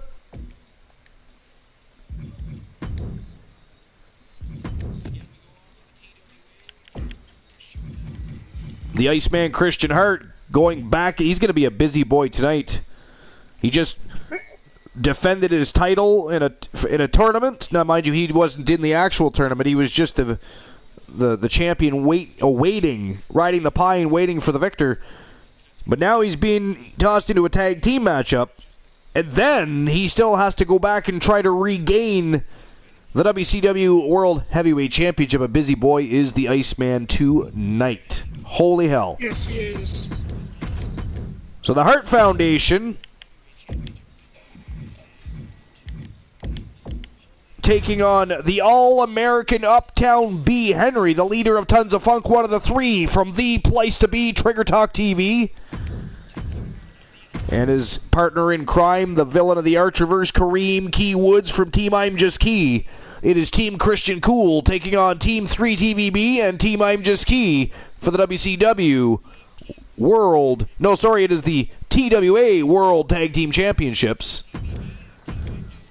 And I do have to issue a payout for the last matchup, yes? You do, yes. And Punisher, are you opening the betting lines again, or no? Or is anybody else for that matter? If Punisher hasn't already. I haven't looked yet. Yes, it was redeemed earlier. It was redeemed? Okay. So yes. I will get... The payout is made. And I'm opening the betting line right now.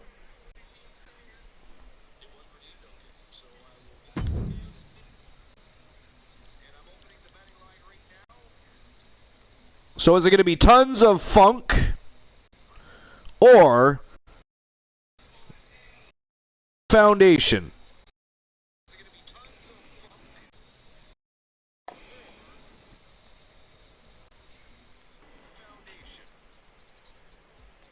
5 minutes to make your bets, as always.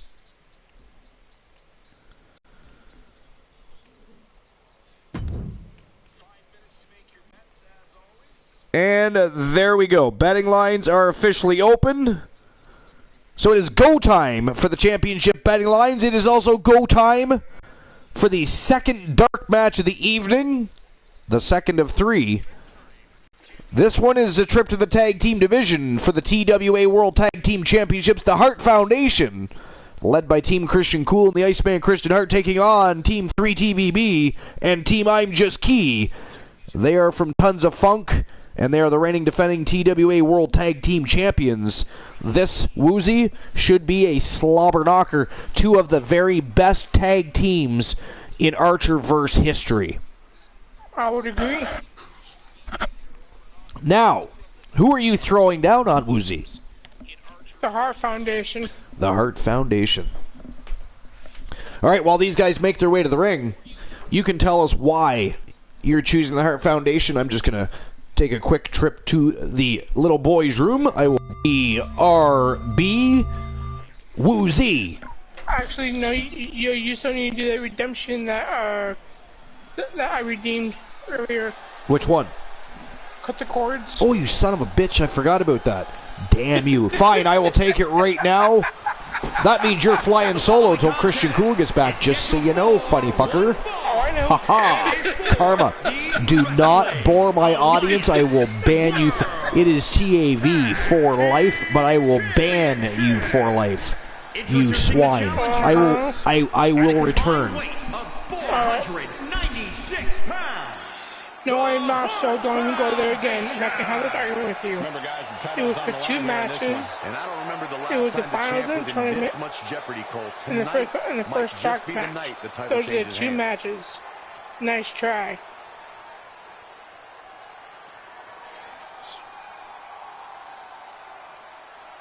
You don't have to, Soul.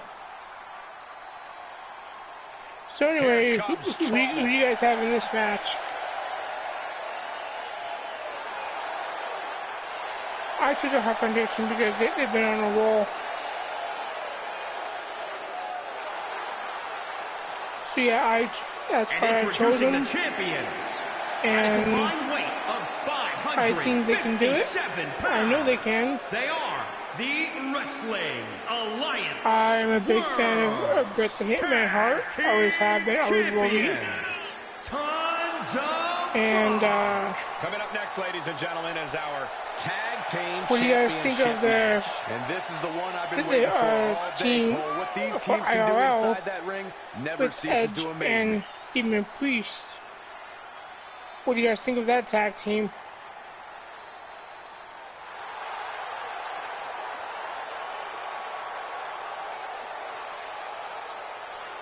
You know what, Punisher? That's actually true too. For anyone who doesn't know who Harlem Heat is, that was Booker T and Booker T's brother.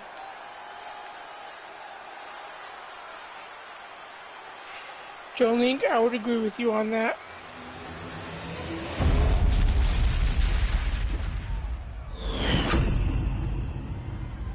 Yes, he is. I would agree. I also think the Nature Boys are good. But if you want to go into the modern era, I hate to say this, but Roman Reigns has been a force to be reckoned with. He saw the title for 500 days, which to me is really fucking impressive. Work as well together as these two, and that's why they're the ones with the titles. Don't sell the challengers short, Corey. As far as tag team goes, I would say New Day and the Usos. Those two teams are the best. Connects.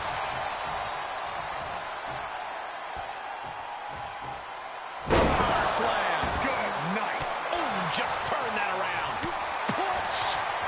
See that, Punisher? That's also true. I don't see it, but you never know. We've been impressed before. He takes control. Lands a kick to the gut. Oh, smash. Slips out of the way. Reflexes. Oh, you think Kyle Brewer and the New Day? Rear chin lock, and now just rapid Interesting. fire punches. Honestly, the New Day in the modern era, Here can't be good. the New Day and the Usos are most tag team champions today. The Usos are a 6-time, He retaliates. I do believe. Reversal on top And the of New Day, reversal. I think they're 11-time or 12-time tag team champions. Trampling the opposition. I'm not 100% sure, but that's my guess. Taking their share of hits now. Talk about dismantling your opponent.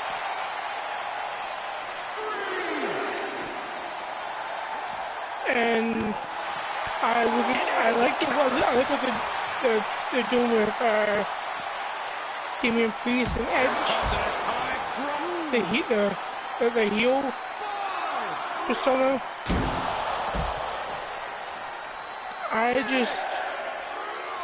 The lights. He's testing Fucking spoil a good time, man. Don't win by countouts. Really pushing the limit there. As long as you're aware, use as much of the ref's count as you want. He gets tagged in. Yeah, faction. He made the tag. Cooking with gas now. Let's see here. The New Day is a good faction. Lighten up the chest. So yeah, welcome in Captain Skulls. Straight to the knee. Welcome to episode 297. 3 away from 300. Gosh,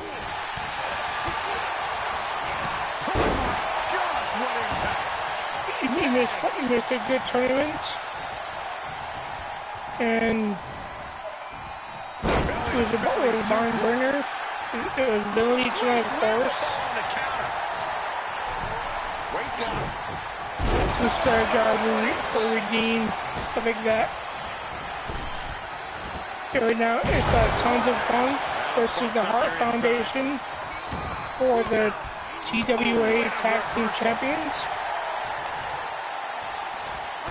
Stop. Yo, what's up, Punisher? What do you think?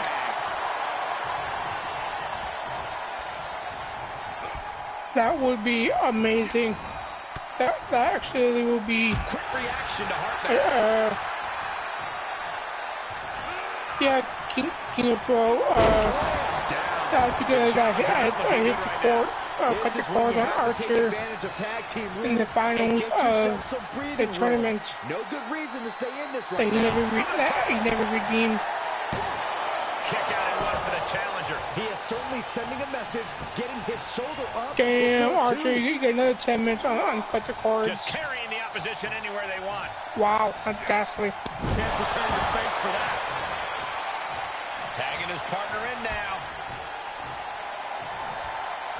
Byron's feeling happy.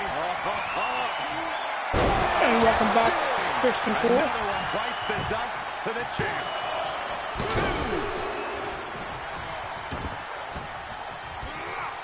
Oh, nice.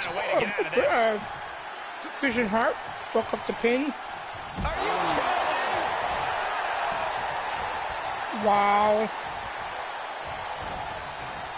King of Pro, okay, that's enough. No more.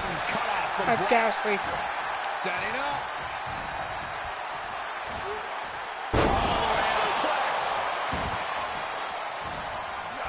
KOP, that's overdoing it. So this match is showing on the champ. This is what the purpose of a tag team is. Don't be afraid to use the resources and help your partner offers. Am I being diplomatic enough, Cole? He's turning the tables. Like, why would you give him 2 more cut the cords?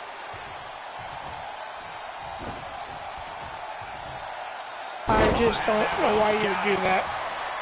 Yes, tag. This could be the beginning of the Okay, Kraken, I see what you're saying there. The sharpshooter cinched in. I'm finding his ass off for being that ghastly. Covered by the champ. Okay, I finally made it back into the party chat. Holy shit. No, challenger kicks Yeah, out. I just timed KOP out for 300 seconds. Oh, that's not long enough. Oh, you think longer than 300 seconds? No, you should do what he did, what Archie did on my channel, time him out for 160,380,000 some odd seconds. That's a good idea, actually. It was whatever the max amount of time was, Archie said. I untimed him out for just 10 seconds so I can do it, so 9. It is unbelievable what these athletes have been putting each other through. Absolutely pushing each other beyond any normal human's limits. We reduced the amount of mods in the channel Kraken because people that we could ban.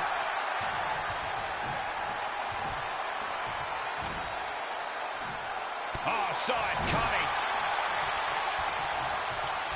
Well, Archer, for my timeout, you still have about 5 more minutes.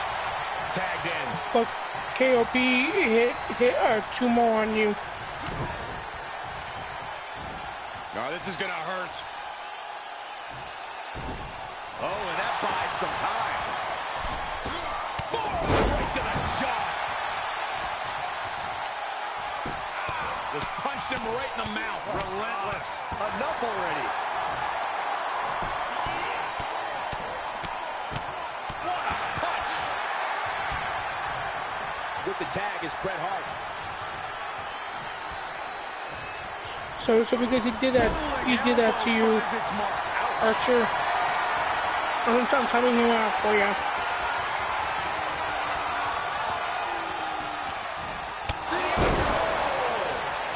To retain the title. Well, won't let me time him out Early kicks out. You are not alone in your shock. that long. We all thought that was it. Sorry, Kraken, we're trying to eat a pizza. But, no, we just had a lot, way too many mods and, hey, cooks to get up with it. Capacity crowd is on their feet. And with good And we had to make these superstars decisions are earning all of for, you know, the stability of what we should do. So, it was unfortunate, but we had to. We got him! Is he gonna lock this in? Sorry guys, Christian will be right back. Chicken wing. The network is still fucking up for him. Powerless position to be in right now. Are you kidding me? Right, Archer? Championship on the line. 1, 2. Strong kick out at 2 from the champion. You see the look on the challenger's face. So I do love that too. But the champ won't stay down.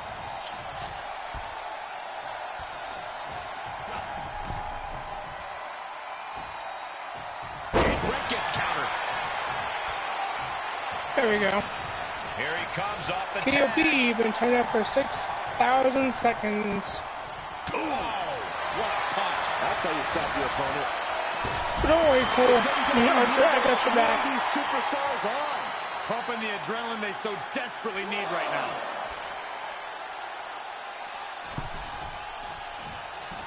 Oh, I did punish her. Look at this. Oh, and a backbreaker. Right to the spine.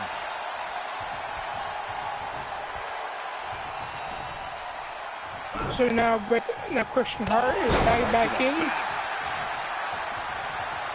He switches it back around. Launch with a belly to belly. A bad Nice, place to be Archer. for the challenger. Yeah, they stuck it out through this match, but it would. New champion. What the hell? 1, 2. Oh, and a kick out. Thought he had it. You gotta be kidding me. 2. Getting up, but He doesn't kicked have a out clue what's coming 2 at him. 3/4. So Archer, my got the course for you is up.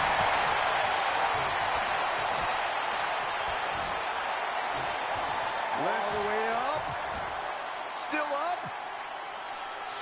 But the other 2, you still have another 20 minutes on at the boards. Everyone is on their feet in this building. Absolutely showing the respect for all the exertion these athletes are putting each other through. Second, Christian Cole says it's the PS Network. Tension's coming with this hold. This won't win the match, but it's one way to inflict a great deal of punishment on an opponent. It's a roundabout strategy, but it might work. Yeah, this one I issues myself. Letting him free? Had him where he wanted him, but maybe he has something better planned. No, that'll break his arm. Vicious. 4.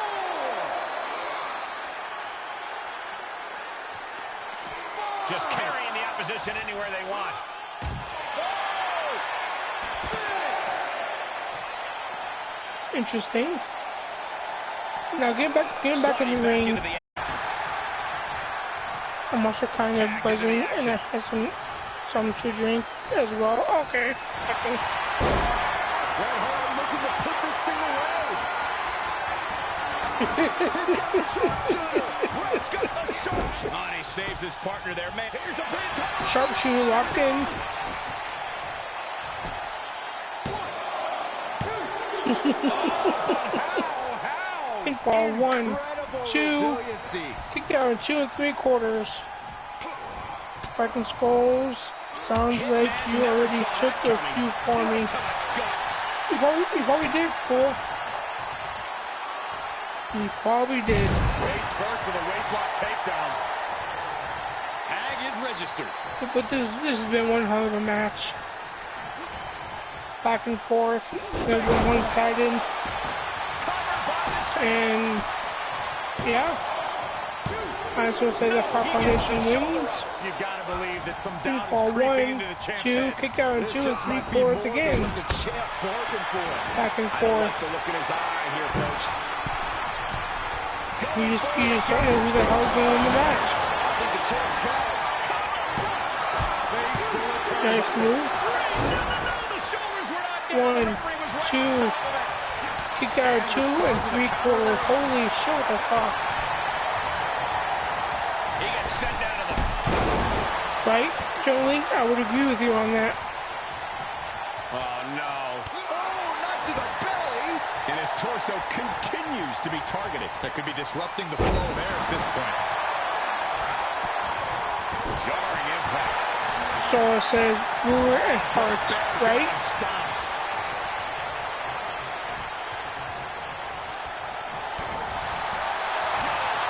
Christian Hart gets out of the ring because he's like a big old man. Archer, he was thumping a mud hole. I'm not surprised.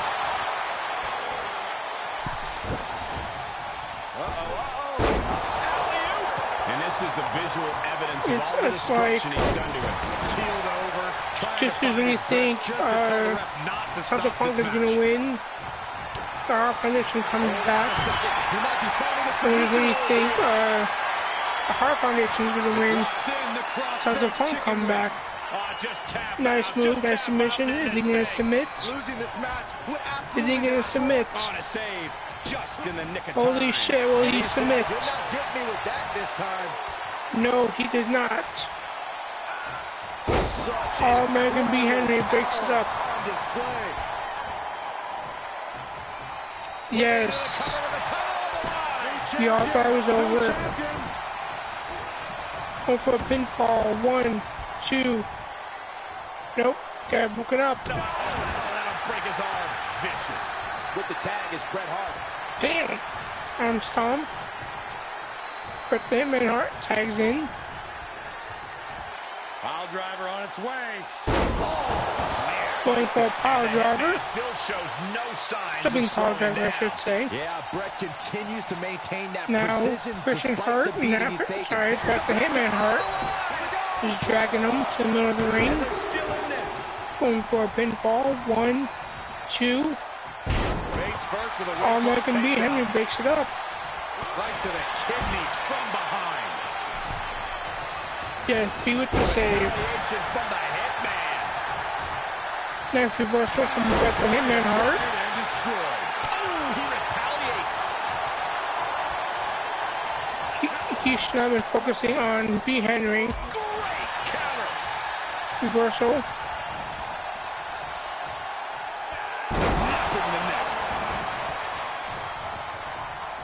Oh, nice. Tweaking neck breaker. That's nice.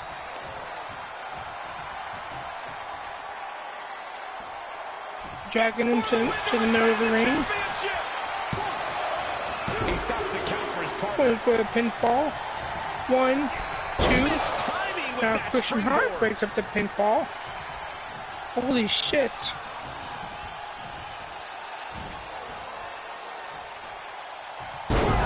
He did miss the mark.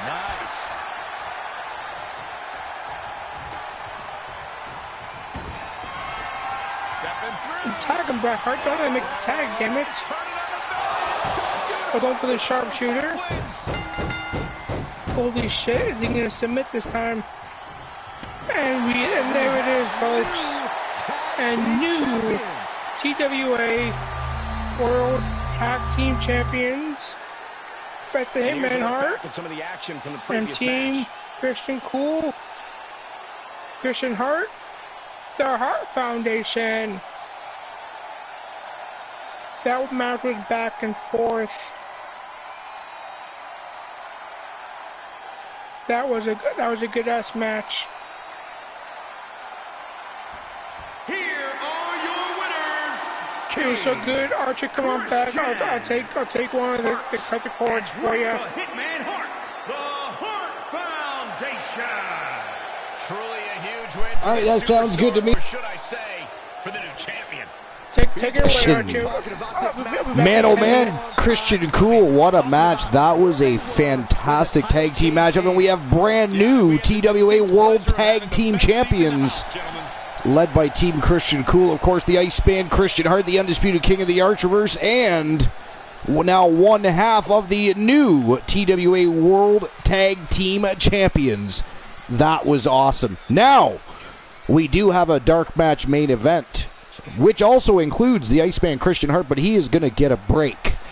He is going to get a break because the team of King of Pro 259 has been full of villainy all night long, so I am going to shoot back with a little villainy of my own. So while the Iceman gets a breather, gets to look at his new championship belt and go back, shine it up, maybe wipe some of that sweat off before he gets back into the ring. That'd be kind of nice for everybody, wouldn't it?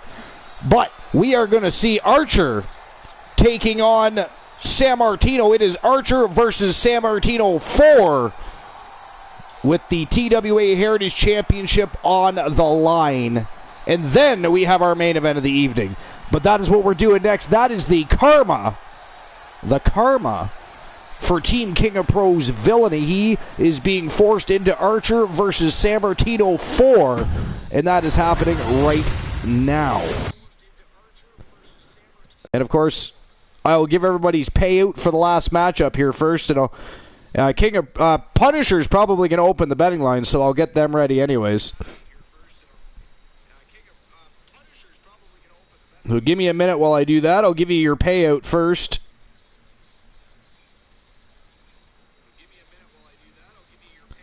The Hart Foundation are the victors, and there we go. Payout issued.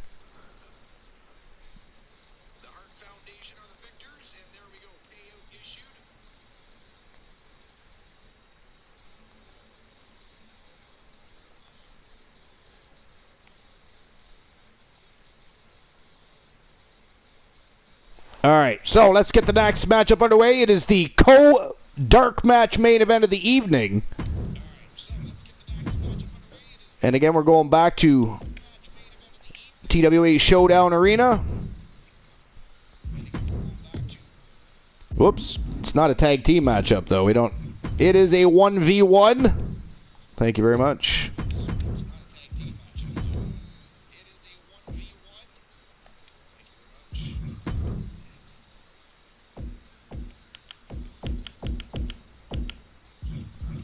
The one Elijah Archer looking to become a 4-time TWA Heritage Champion.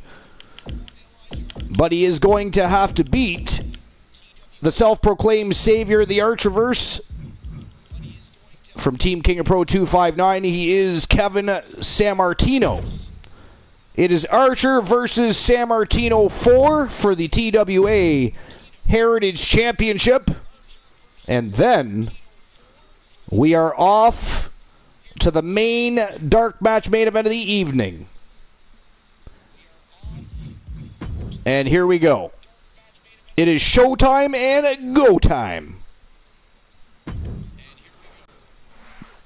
Brody King is here.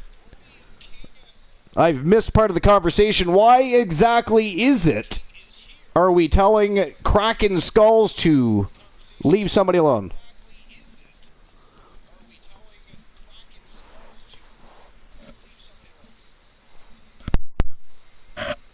Somebody's new to the channel, doesn't know how things work around here. That happens from time to time. Brody King is here. This is a channel full of villainy, trolls, rabid wolves, and chaos at times. But it is one of the greatest communities on Twitch. And remember, this is a fantasy wrestling league. So trash talk happens. Hell, we have a cut a promo section on Discord that they unleash verbal smack it downs upon one another on. It is just something you have to get used to. But in the meantime, check out the great action. We're going to see the one Elijah Archer back in action, taking on Kevin San Martino from the team that has caused villainy all night long. This is Karma. Archer demanding his rematch after being forced into battle earlier tonight after winning for the 3rd time the TWA Heritage Championship. There we go. We got ourselves a battle in the chat. Let's go. On one another. Let's go. That's the vibe. Kick the shit out of one another. Let's see some close drop kicks, some AKOs. Let's go.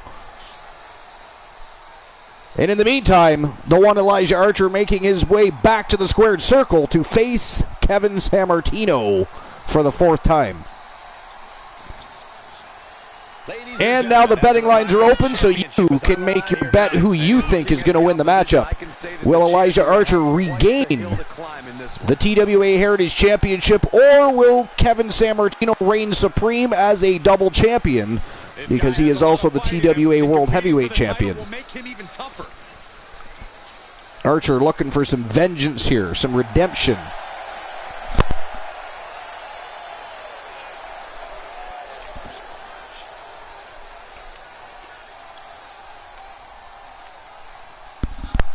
All right, here we go. We're moments away.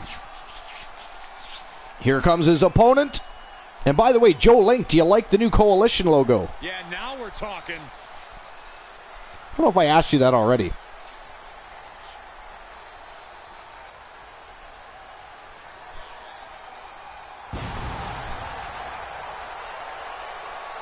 The self-proclaimed savior of the Archerverse, Kevin San Martino, a 3-time TWA Heritage Champion. As is Elijah Archer. This is a long-running feud so far. A rivalry second to none at the moment between San Martino and Archer.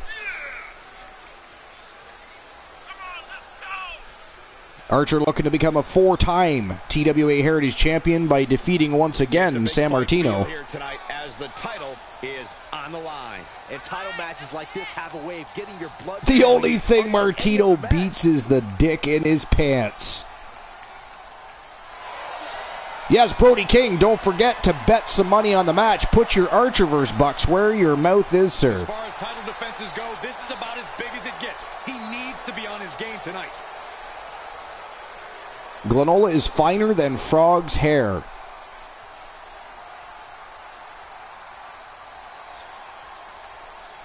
Let's go. Showtime and go time. Co-dark match main event of the evening.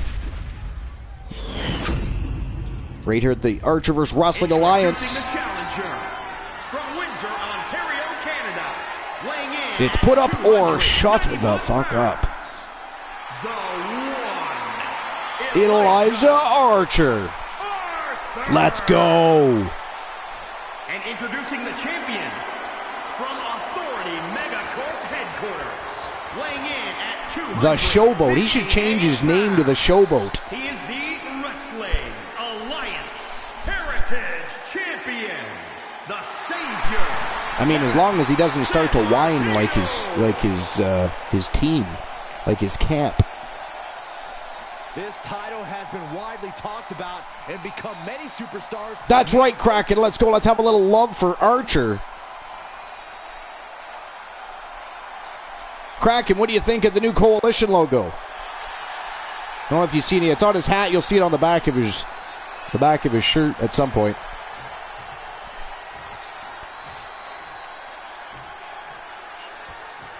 Here you have the championship on the line. A champion on high alert. Ladies and gentlemen, we're in store for something. Yes, Joe Link, that would make him a Triple Crown champion, yeah. On the attack from behind. Ooh, falling neck breaker by San Martino. Archer already in trouble, and that match just started. From the opening bell, San Martino quickly going to work on the one Elijah Archer.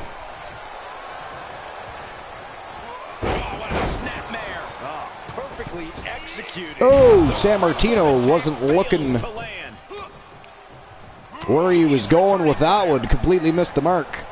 He's going to try it again. This time he nails it.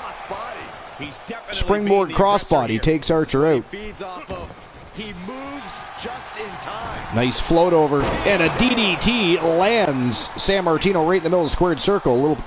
Little mid-match snack for San Martino, eating the canvas there he was.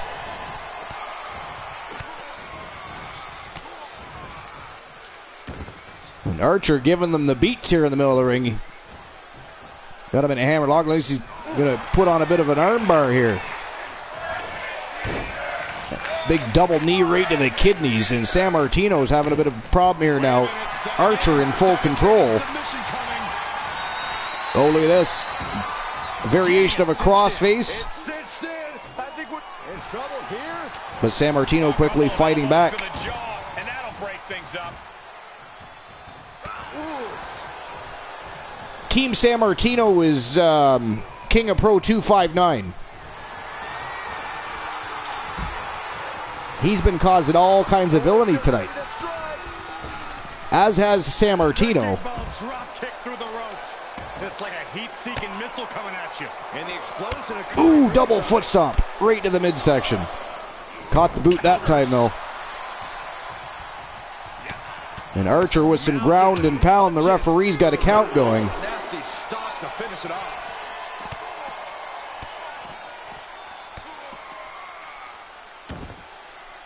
And again with that combination hammerlock and armbar. Inflicting pain at will.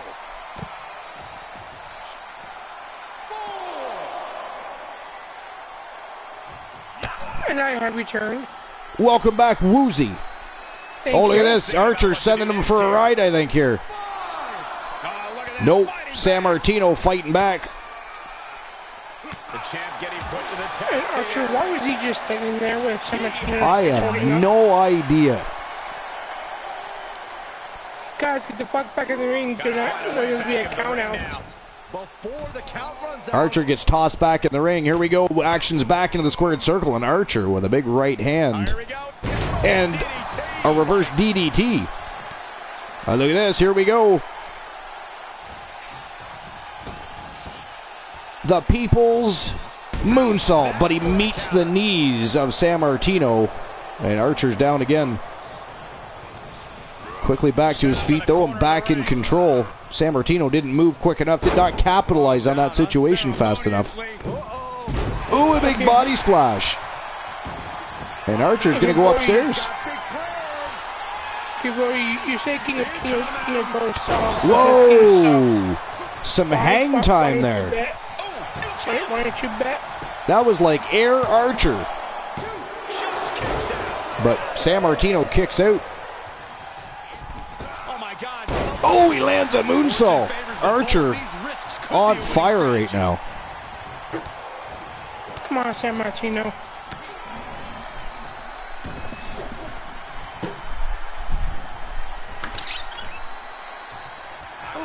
And he's taken on a persistent assault. He's got to reevaluate his approach at this point. Ooh, look at that. Nice transition. San Martino back to his feet. Archer's having some problems getting back up now. He's got to be assisted by San Martino. That's not good. Oh, look at this. No. Reversal. He was going for the future shock DDT, but Archer reverses, and now San Martino's going to reverse again. Elijah Archer of Team Hamburger Helper.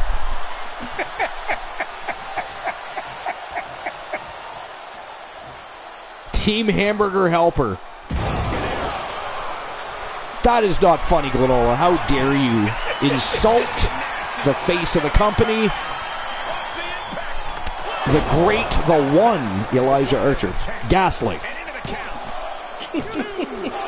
Oh, Archer gets the shoulder up. 2 count only. This match is still a go, Uzi. It is. Archer is still in it to win it. Oh, look at this. Big springboard moonsault, though. A page out of Archer's book. And San Martino further wearing down the one Elijah Archer here, who's looking to become a 4-time TWA Heritage Champion. Oh, he misses Archer with a big... There it is, out of nowhere. The AKO. Kick out, San Martino. Kick out. No. Oh, he kicked out. Oh, he kicked out of the... Disgusting. That is ghastly. That's not ghastly. That's amazing. That is horrific. Oh, look at this. Well, that he was going for a follow-away slam. He hoisted him up into a standing vertical. That's a big show of strength there by Kevin San Martino. Oh, here we go. He's going for the future shock DDT. No, Archer reversing again. Big shot to the liver. Oh, they are going back and forth. My God, big right hand. Another big right hand. Chop block. Good Lord. Look at this. Submission attempt by Archer now. He's got a sleeper locked in tight. That is locked in. Oh, he let it go. He couldn't get San Martino to tap out. He couldn't get San Martino to tap out. This matchup is still a go. The champion's still in it to win it. But there it is again, out of nowhere. The AKO and Pedramps. Thank you very much for the follow. Welcome to episode number 297 of those things here at the Archerverse. We're right in the middle of the dark match co-main event of the evening between the one Elijah Archer And the self-proclaimed savior of the Archers, Kevin San Martino, the TWA Heritage Championship on the line, but the champion pulling out all the stuff. Oh, out of nowhere he explodes with a Claymore. And Archer is down in the middle of the ring. And that is it. That is all, ladies and gentlemen. The winner of the match, and still the TWA Heritage Champion from Team King of Pro 259, now known as KOP 259, the self-proclaimed savior of the Archerverse, Kevin San Martino.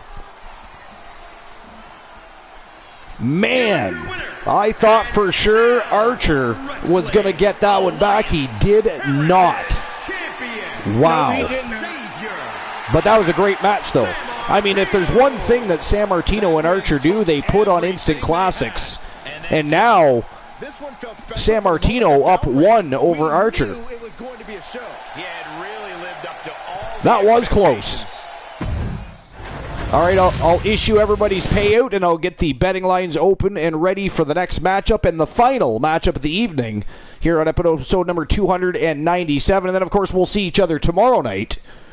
10:30 p.m. Eastern Standard Time, and we're going to have ourselves a good old slobber knocker of a show. We're going to have 7 matches and a kickoff match, and of course probably a dark match main event scheduled, and I'll of course be posting the teasers for that either later tonight or tomorrow, but it'll be 10:30 p.m. Eastern Standard Time, and it'll be episode number 298. We are that much closer to episode number 300, which will be this Wednesday evening.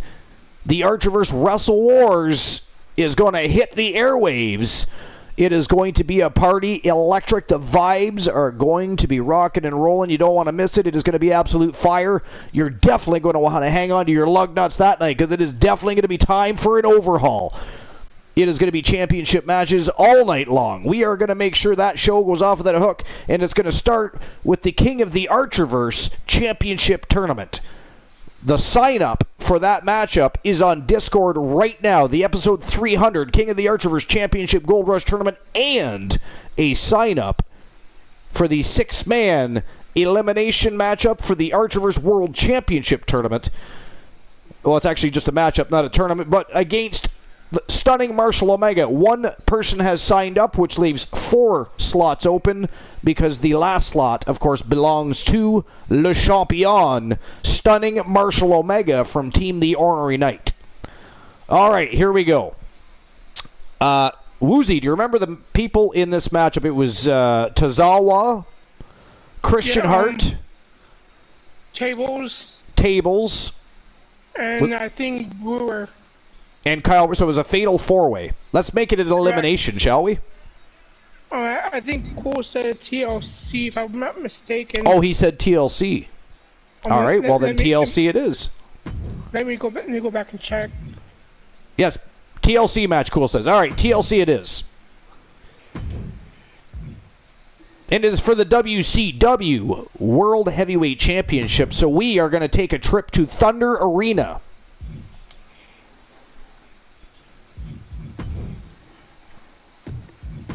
All right, so we are going to have, Tables is crazy. Why are we putting Tables in that matchup, Team Christian Cool? Are you crazy?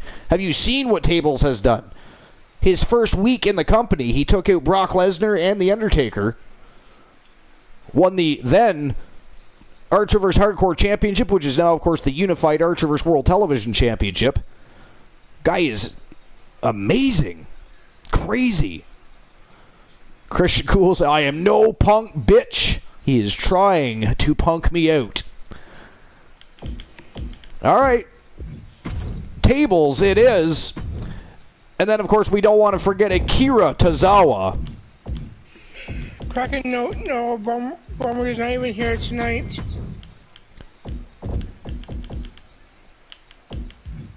The Wanderer, Kyle Brewer, and, of course, the man that won the championship final in the WCW World Heavyweight Championship Gold Rush Tournament, the undisputed king of the Archers, 1/2 of the TWA World Tag Team Champions, looking to become a Triple Crown champion. He is from Team Christian Cool, the Iceman, Christian Hart. Once I find him.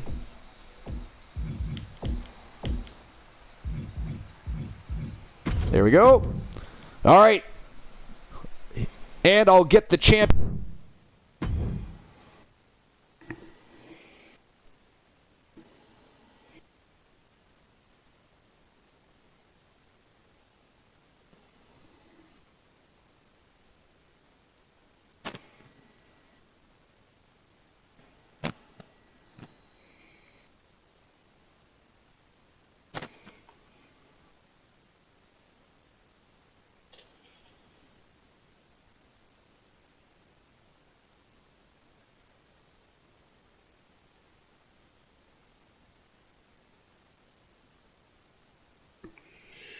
Arch, I think you're on mute.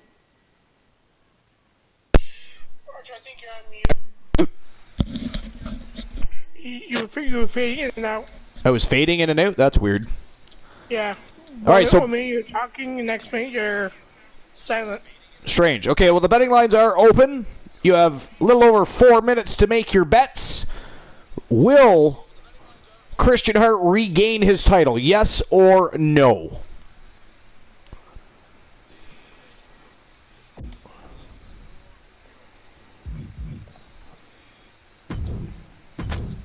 And here we go. The dark match main event of the evening. And then, of course, like I said, we'll be back tomorrow night, 10:30 p.m. Eastern Standard Time here at the late night place to be, the most must-see show on Twitch TV. We're the very best in fantasy wrestling excellence, bar none, period. And we will bring you a smoking hot 7-match card, a kickoff match that will raise the roof, set the tone, and lead us all the way to the dark match main event. It is going to be stellar. It will be epic. And it is going to be a great time, as always, with a bunch of great people, so make sure you're here tomorrow night. Episode number 298, 2 shows away from the historic episode number 300 here at Archerverse TV. Woozy, are you excited? I'm excited. I'm ready to go. Joe Link, are you excited? We know Christian Cool's excited. 300 episodes of the Archerverse being celebrated. It is going to be a celebration, a party. 300 of those things. Which means I will have been a part of 100 of them. The Ninja Master, the master of martial arts.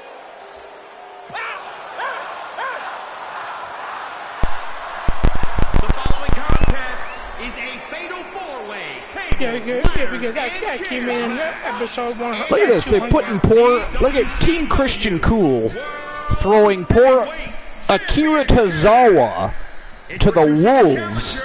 These hungry warriors. I mean, ghastly. That is ghastly. And thank you very much for the tiny little beautiful gems. I appreciate that. Team Bromer will not appreciate that. He has to clean all of that shit up.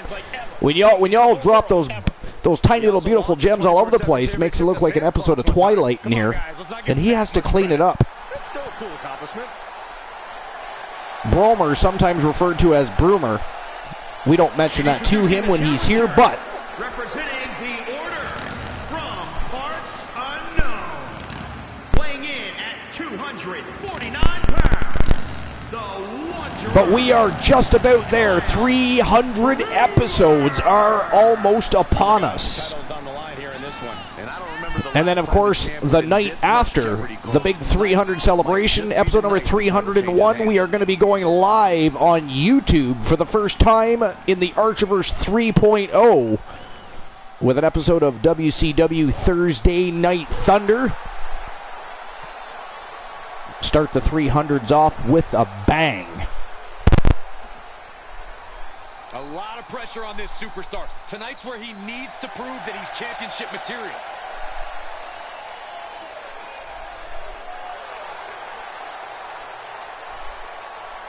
All right, let's go. Dark match main event of the evening.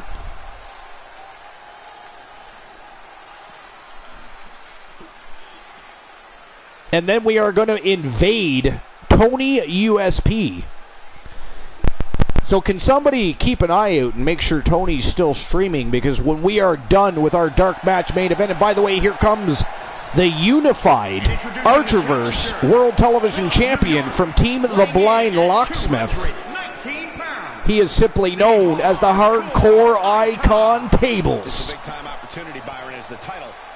But can somebody keep an eye out and make sure that Tony USP is still doing his thing, because when we are done doing our thing, we don't want to end the vibes. We don't want that electricity to stop flowing. We're going to make it flow right into a different channel, and we're going to go visit Tony USP while he's doing his thing.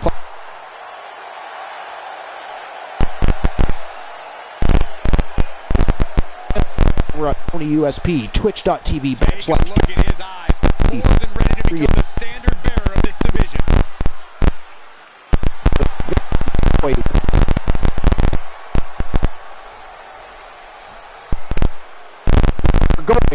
We are going to invade Tony, because he is an awesome human being. He's a great streamer, great content, a lot of fun, plus the channel rewards do help.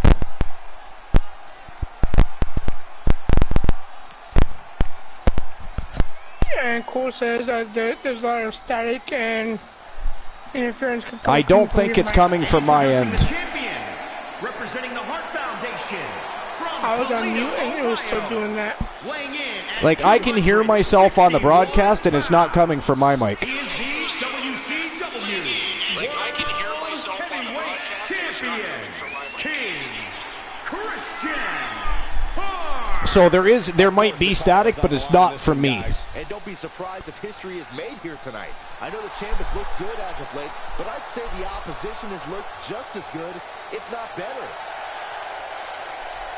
Yeah, it happened before on the broadcast too. I just think sometimes when people are on the broadcast, they forget to mute and they move a certain way and it hits their microphone, which of course makes that static sound. It probably is Woozy. He's the most villainous for it.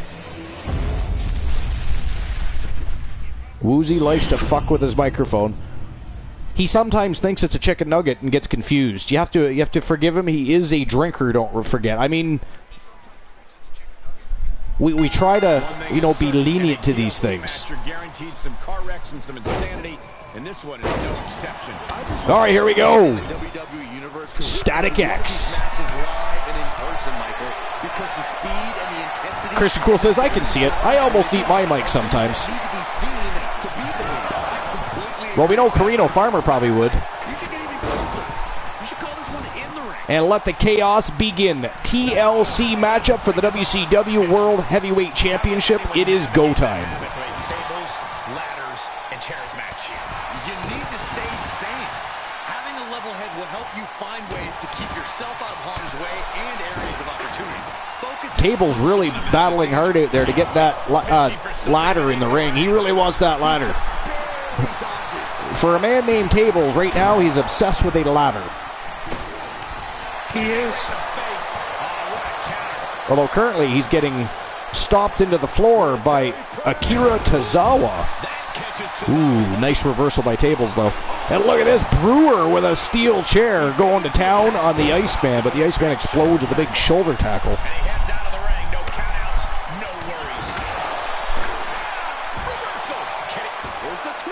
Whoa, Jesus. He went for a corkscrew body splash over the top rope, but Hart was going into the ring and he completely missed. Probably should have looked before he moved on that one. Sit down pile driver. Took a page out of Bret the Hitman Hart's book for that one. Little insult to injury, and nails him in the face with the ladder. And look at this, Brewer. But look at that, Hart, he no-sold that. Christian Hart with the no-sell. And look at this, he's got a backbreaker, but Brewer breaks free, slides off.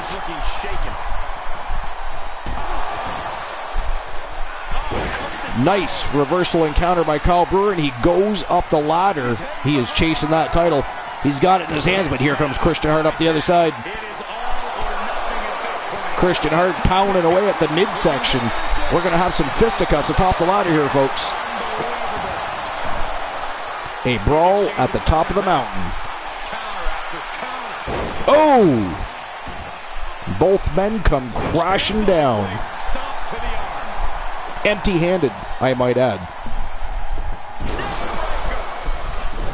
That was almost a cutter, but it was a neck breaker by Tozawa. A little ground and pound on tables here.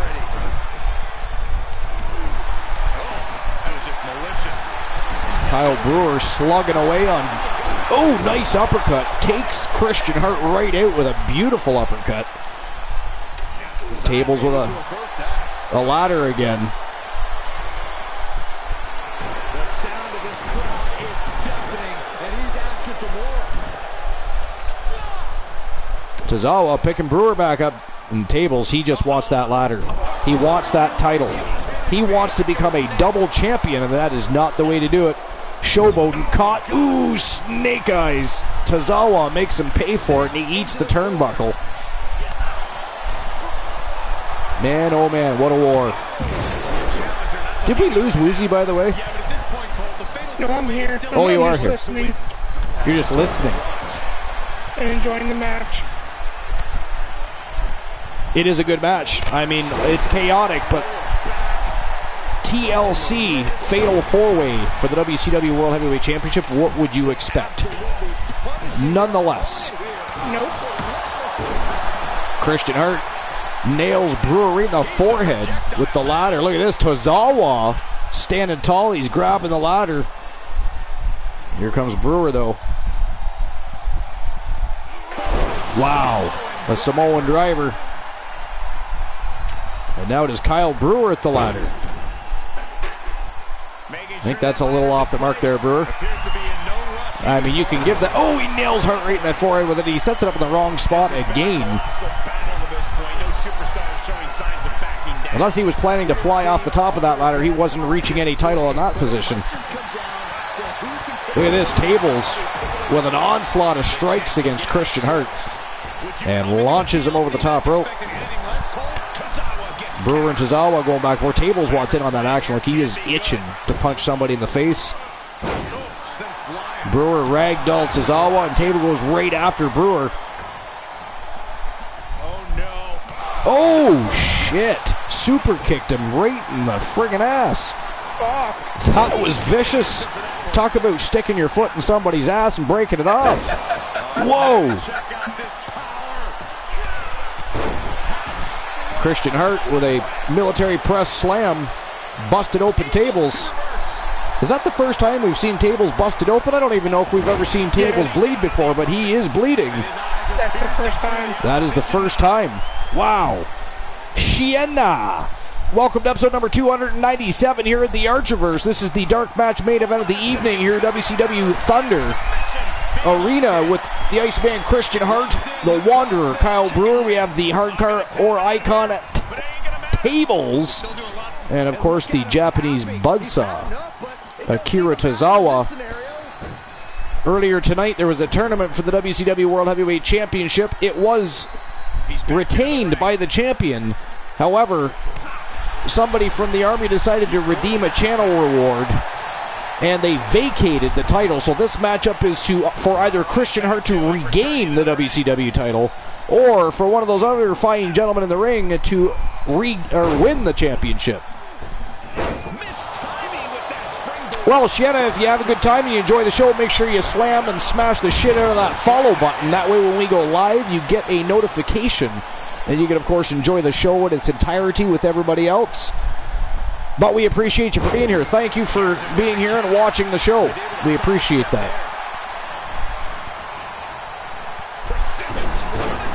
Oh, look at that reversal by Tozawa.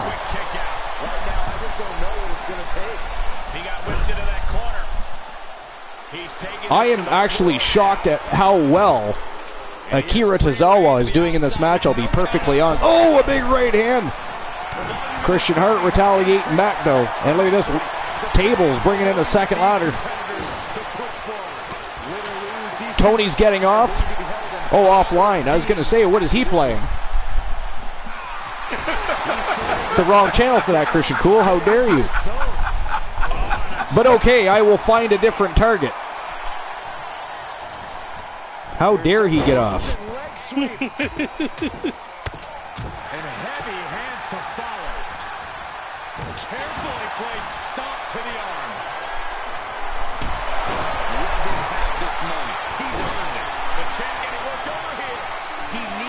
Well,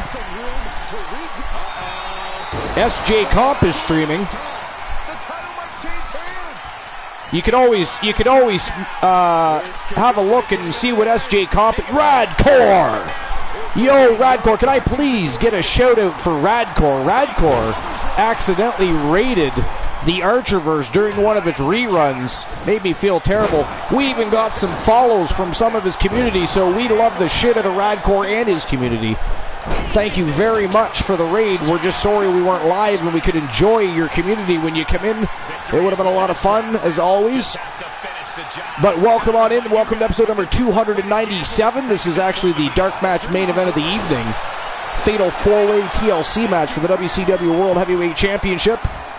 And then, of course, tomorrow night we have a smoking hot 7-match card. We're going to have a kickoff match to set the tone and a dark match main event to burn it down. An episode of Warzone coming live on a Sunday night, 10:30 p.m. Eastern Standard Time. You don't want to miss it. Episode number 298. We are only 2 episodes away at that point from 300, which will be Wednesday evening for the episode of the Archerverse Wrestle Wars. It is going to be a celebration, a party, a great time as always, great matches with great people. And again, for any streamer teams that are already interactive with the Archerverse, there is on Discord a sign-up for 2 matches. The King of the Archerverse Championship Gold Rush Tournament and a 6-way elimination-style matchup for the Archerverse World Heavyweight Championship title belt. There's spots available in both, and you'll very clearly see them when you go onto the Discord. It literally says episode number 300. And then the name of the matchup that has available spots. Now remember, with the 6-man elimination matchup, there actually is only 5 spots because the reigning defending Archerverse World Heavyweight Champion from Team The Ornery Knight, Stunning Marshall Omega, who is actually now the Omega Marshall Omega, will be automatically entered into that matchup to defend his championship. And that again will be on the episode of the Archerverse Wrestle Wars next Wednesday night, episode number 300.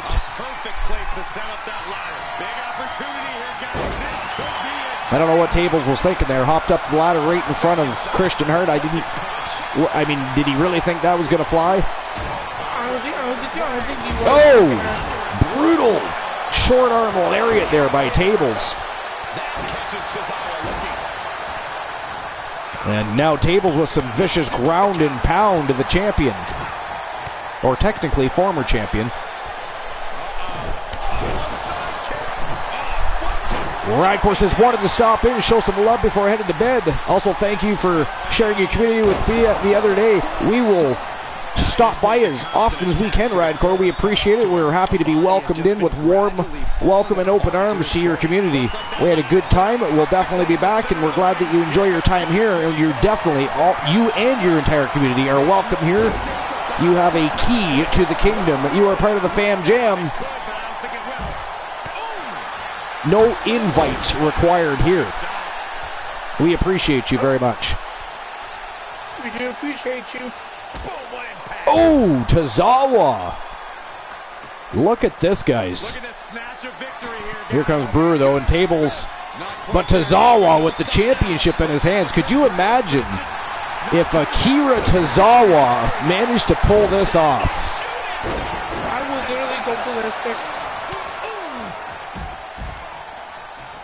Oh, man, check out this power. And I'm sure Christian Poole will be like, cut this shit.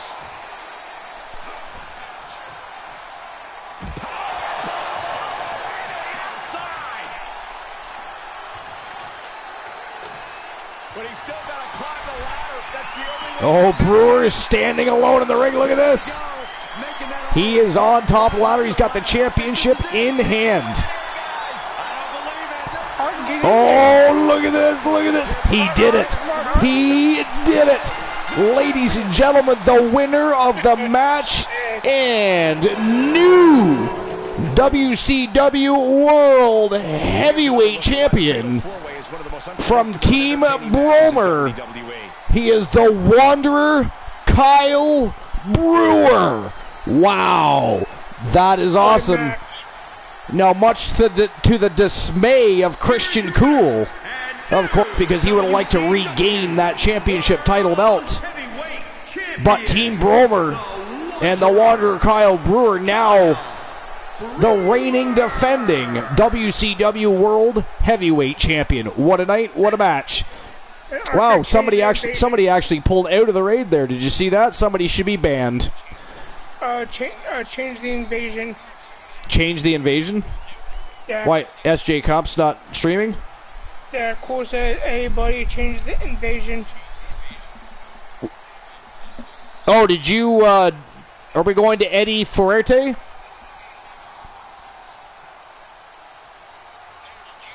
Is that where we're going? Yeah.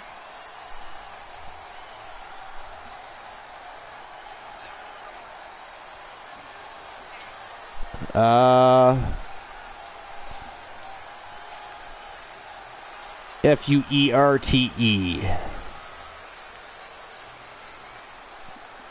All right, everybody else, make sure you get in on this raid. Do not go anywhere until you hop in on this raid.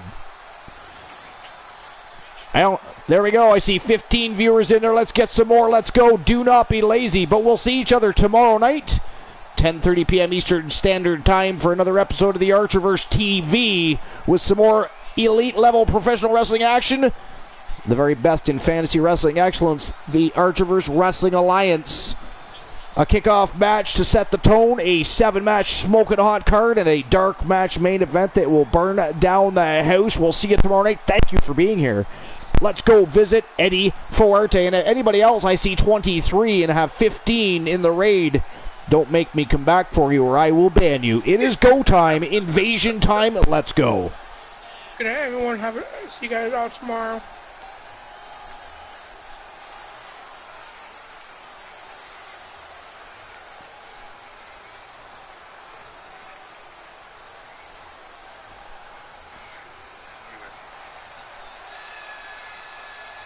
Archerverse!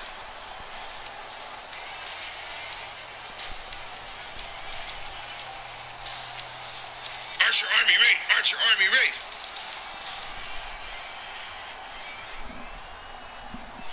Ladies and gentlemen, welcome on in. My name is Eddie Fuerte. I'm a retro modern variety gamer, currently playing Pac-Man. Miss Pac-Man to be exact. We usually don't stream late at night, but we do a late night retro arcade every Saturday night, at least trying to, until I burn out and crash inevitably. I like beer, I like wrestling, and I'm a firm believer that thick thighs save lives. That's why this channel is rated L for loot. So if that's your thing, give us a follow. If not, I'm a firm believer that thick thighs, that's why this channel is rated L for loot. So if that's your thing, give us a follow. If not, I'm a firm believer that thick thighs, that's why this channel is rated L for loot. So if that's your thing, give us a follow. If not, Well, sir, I will see you tomorrow night. Yeah, okay. I'm just picking up some stragglers.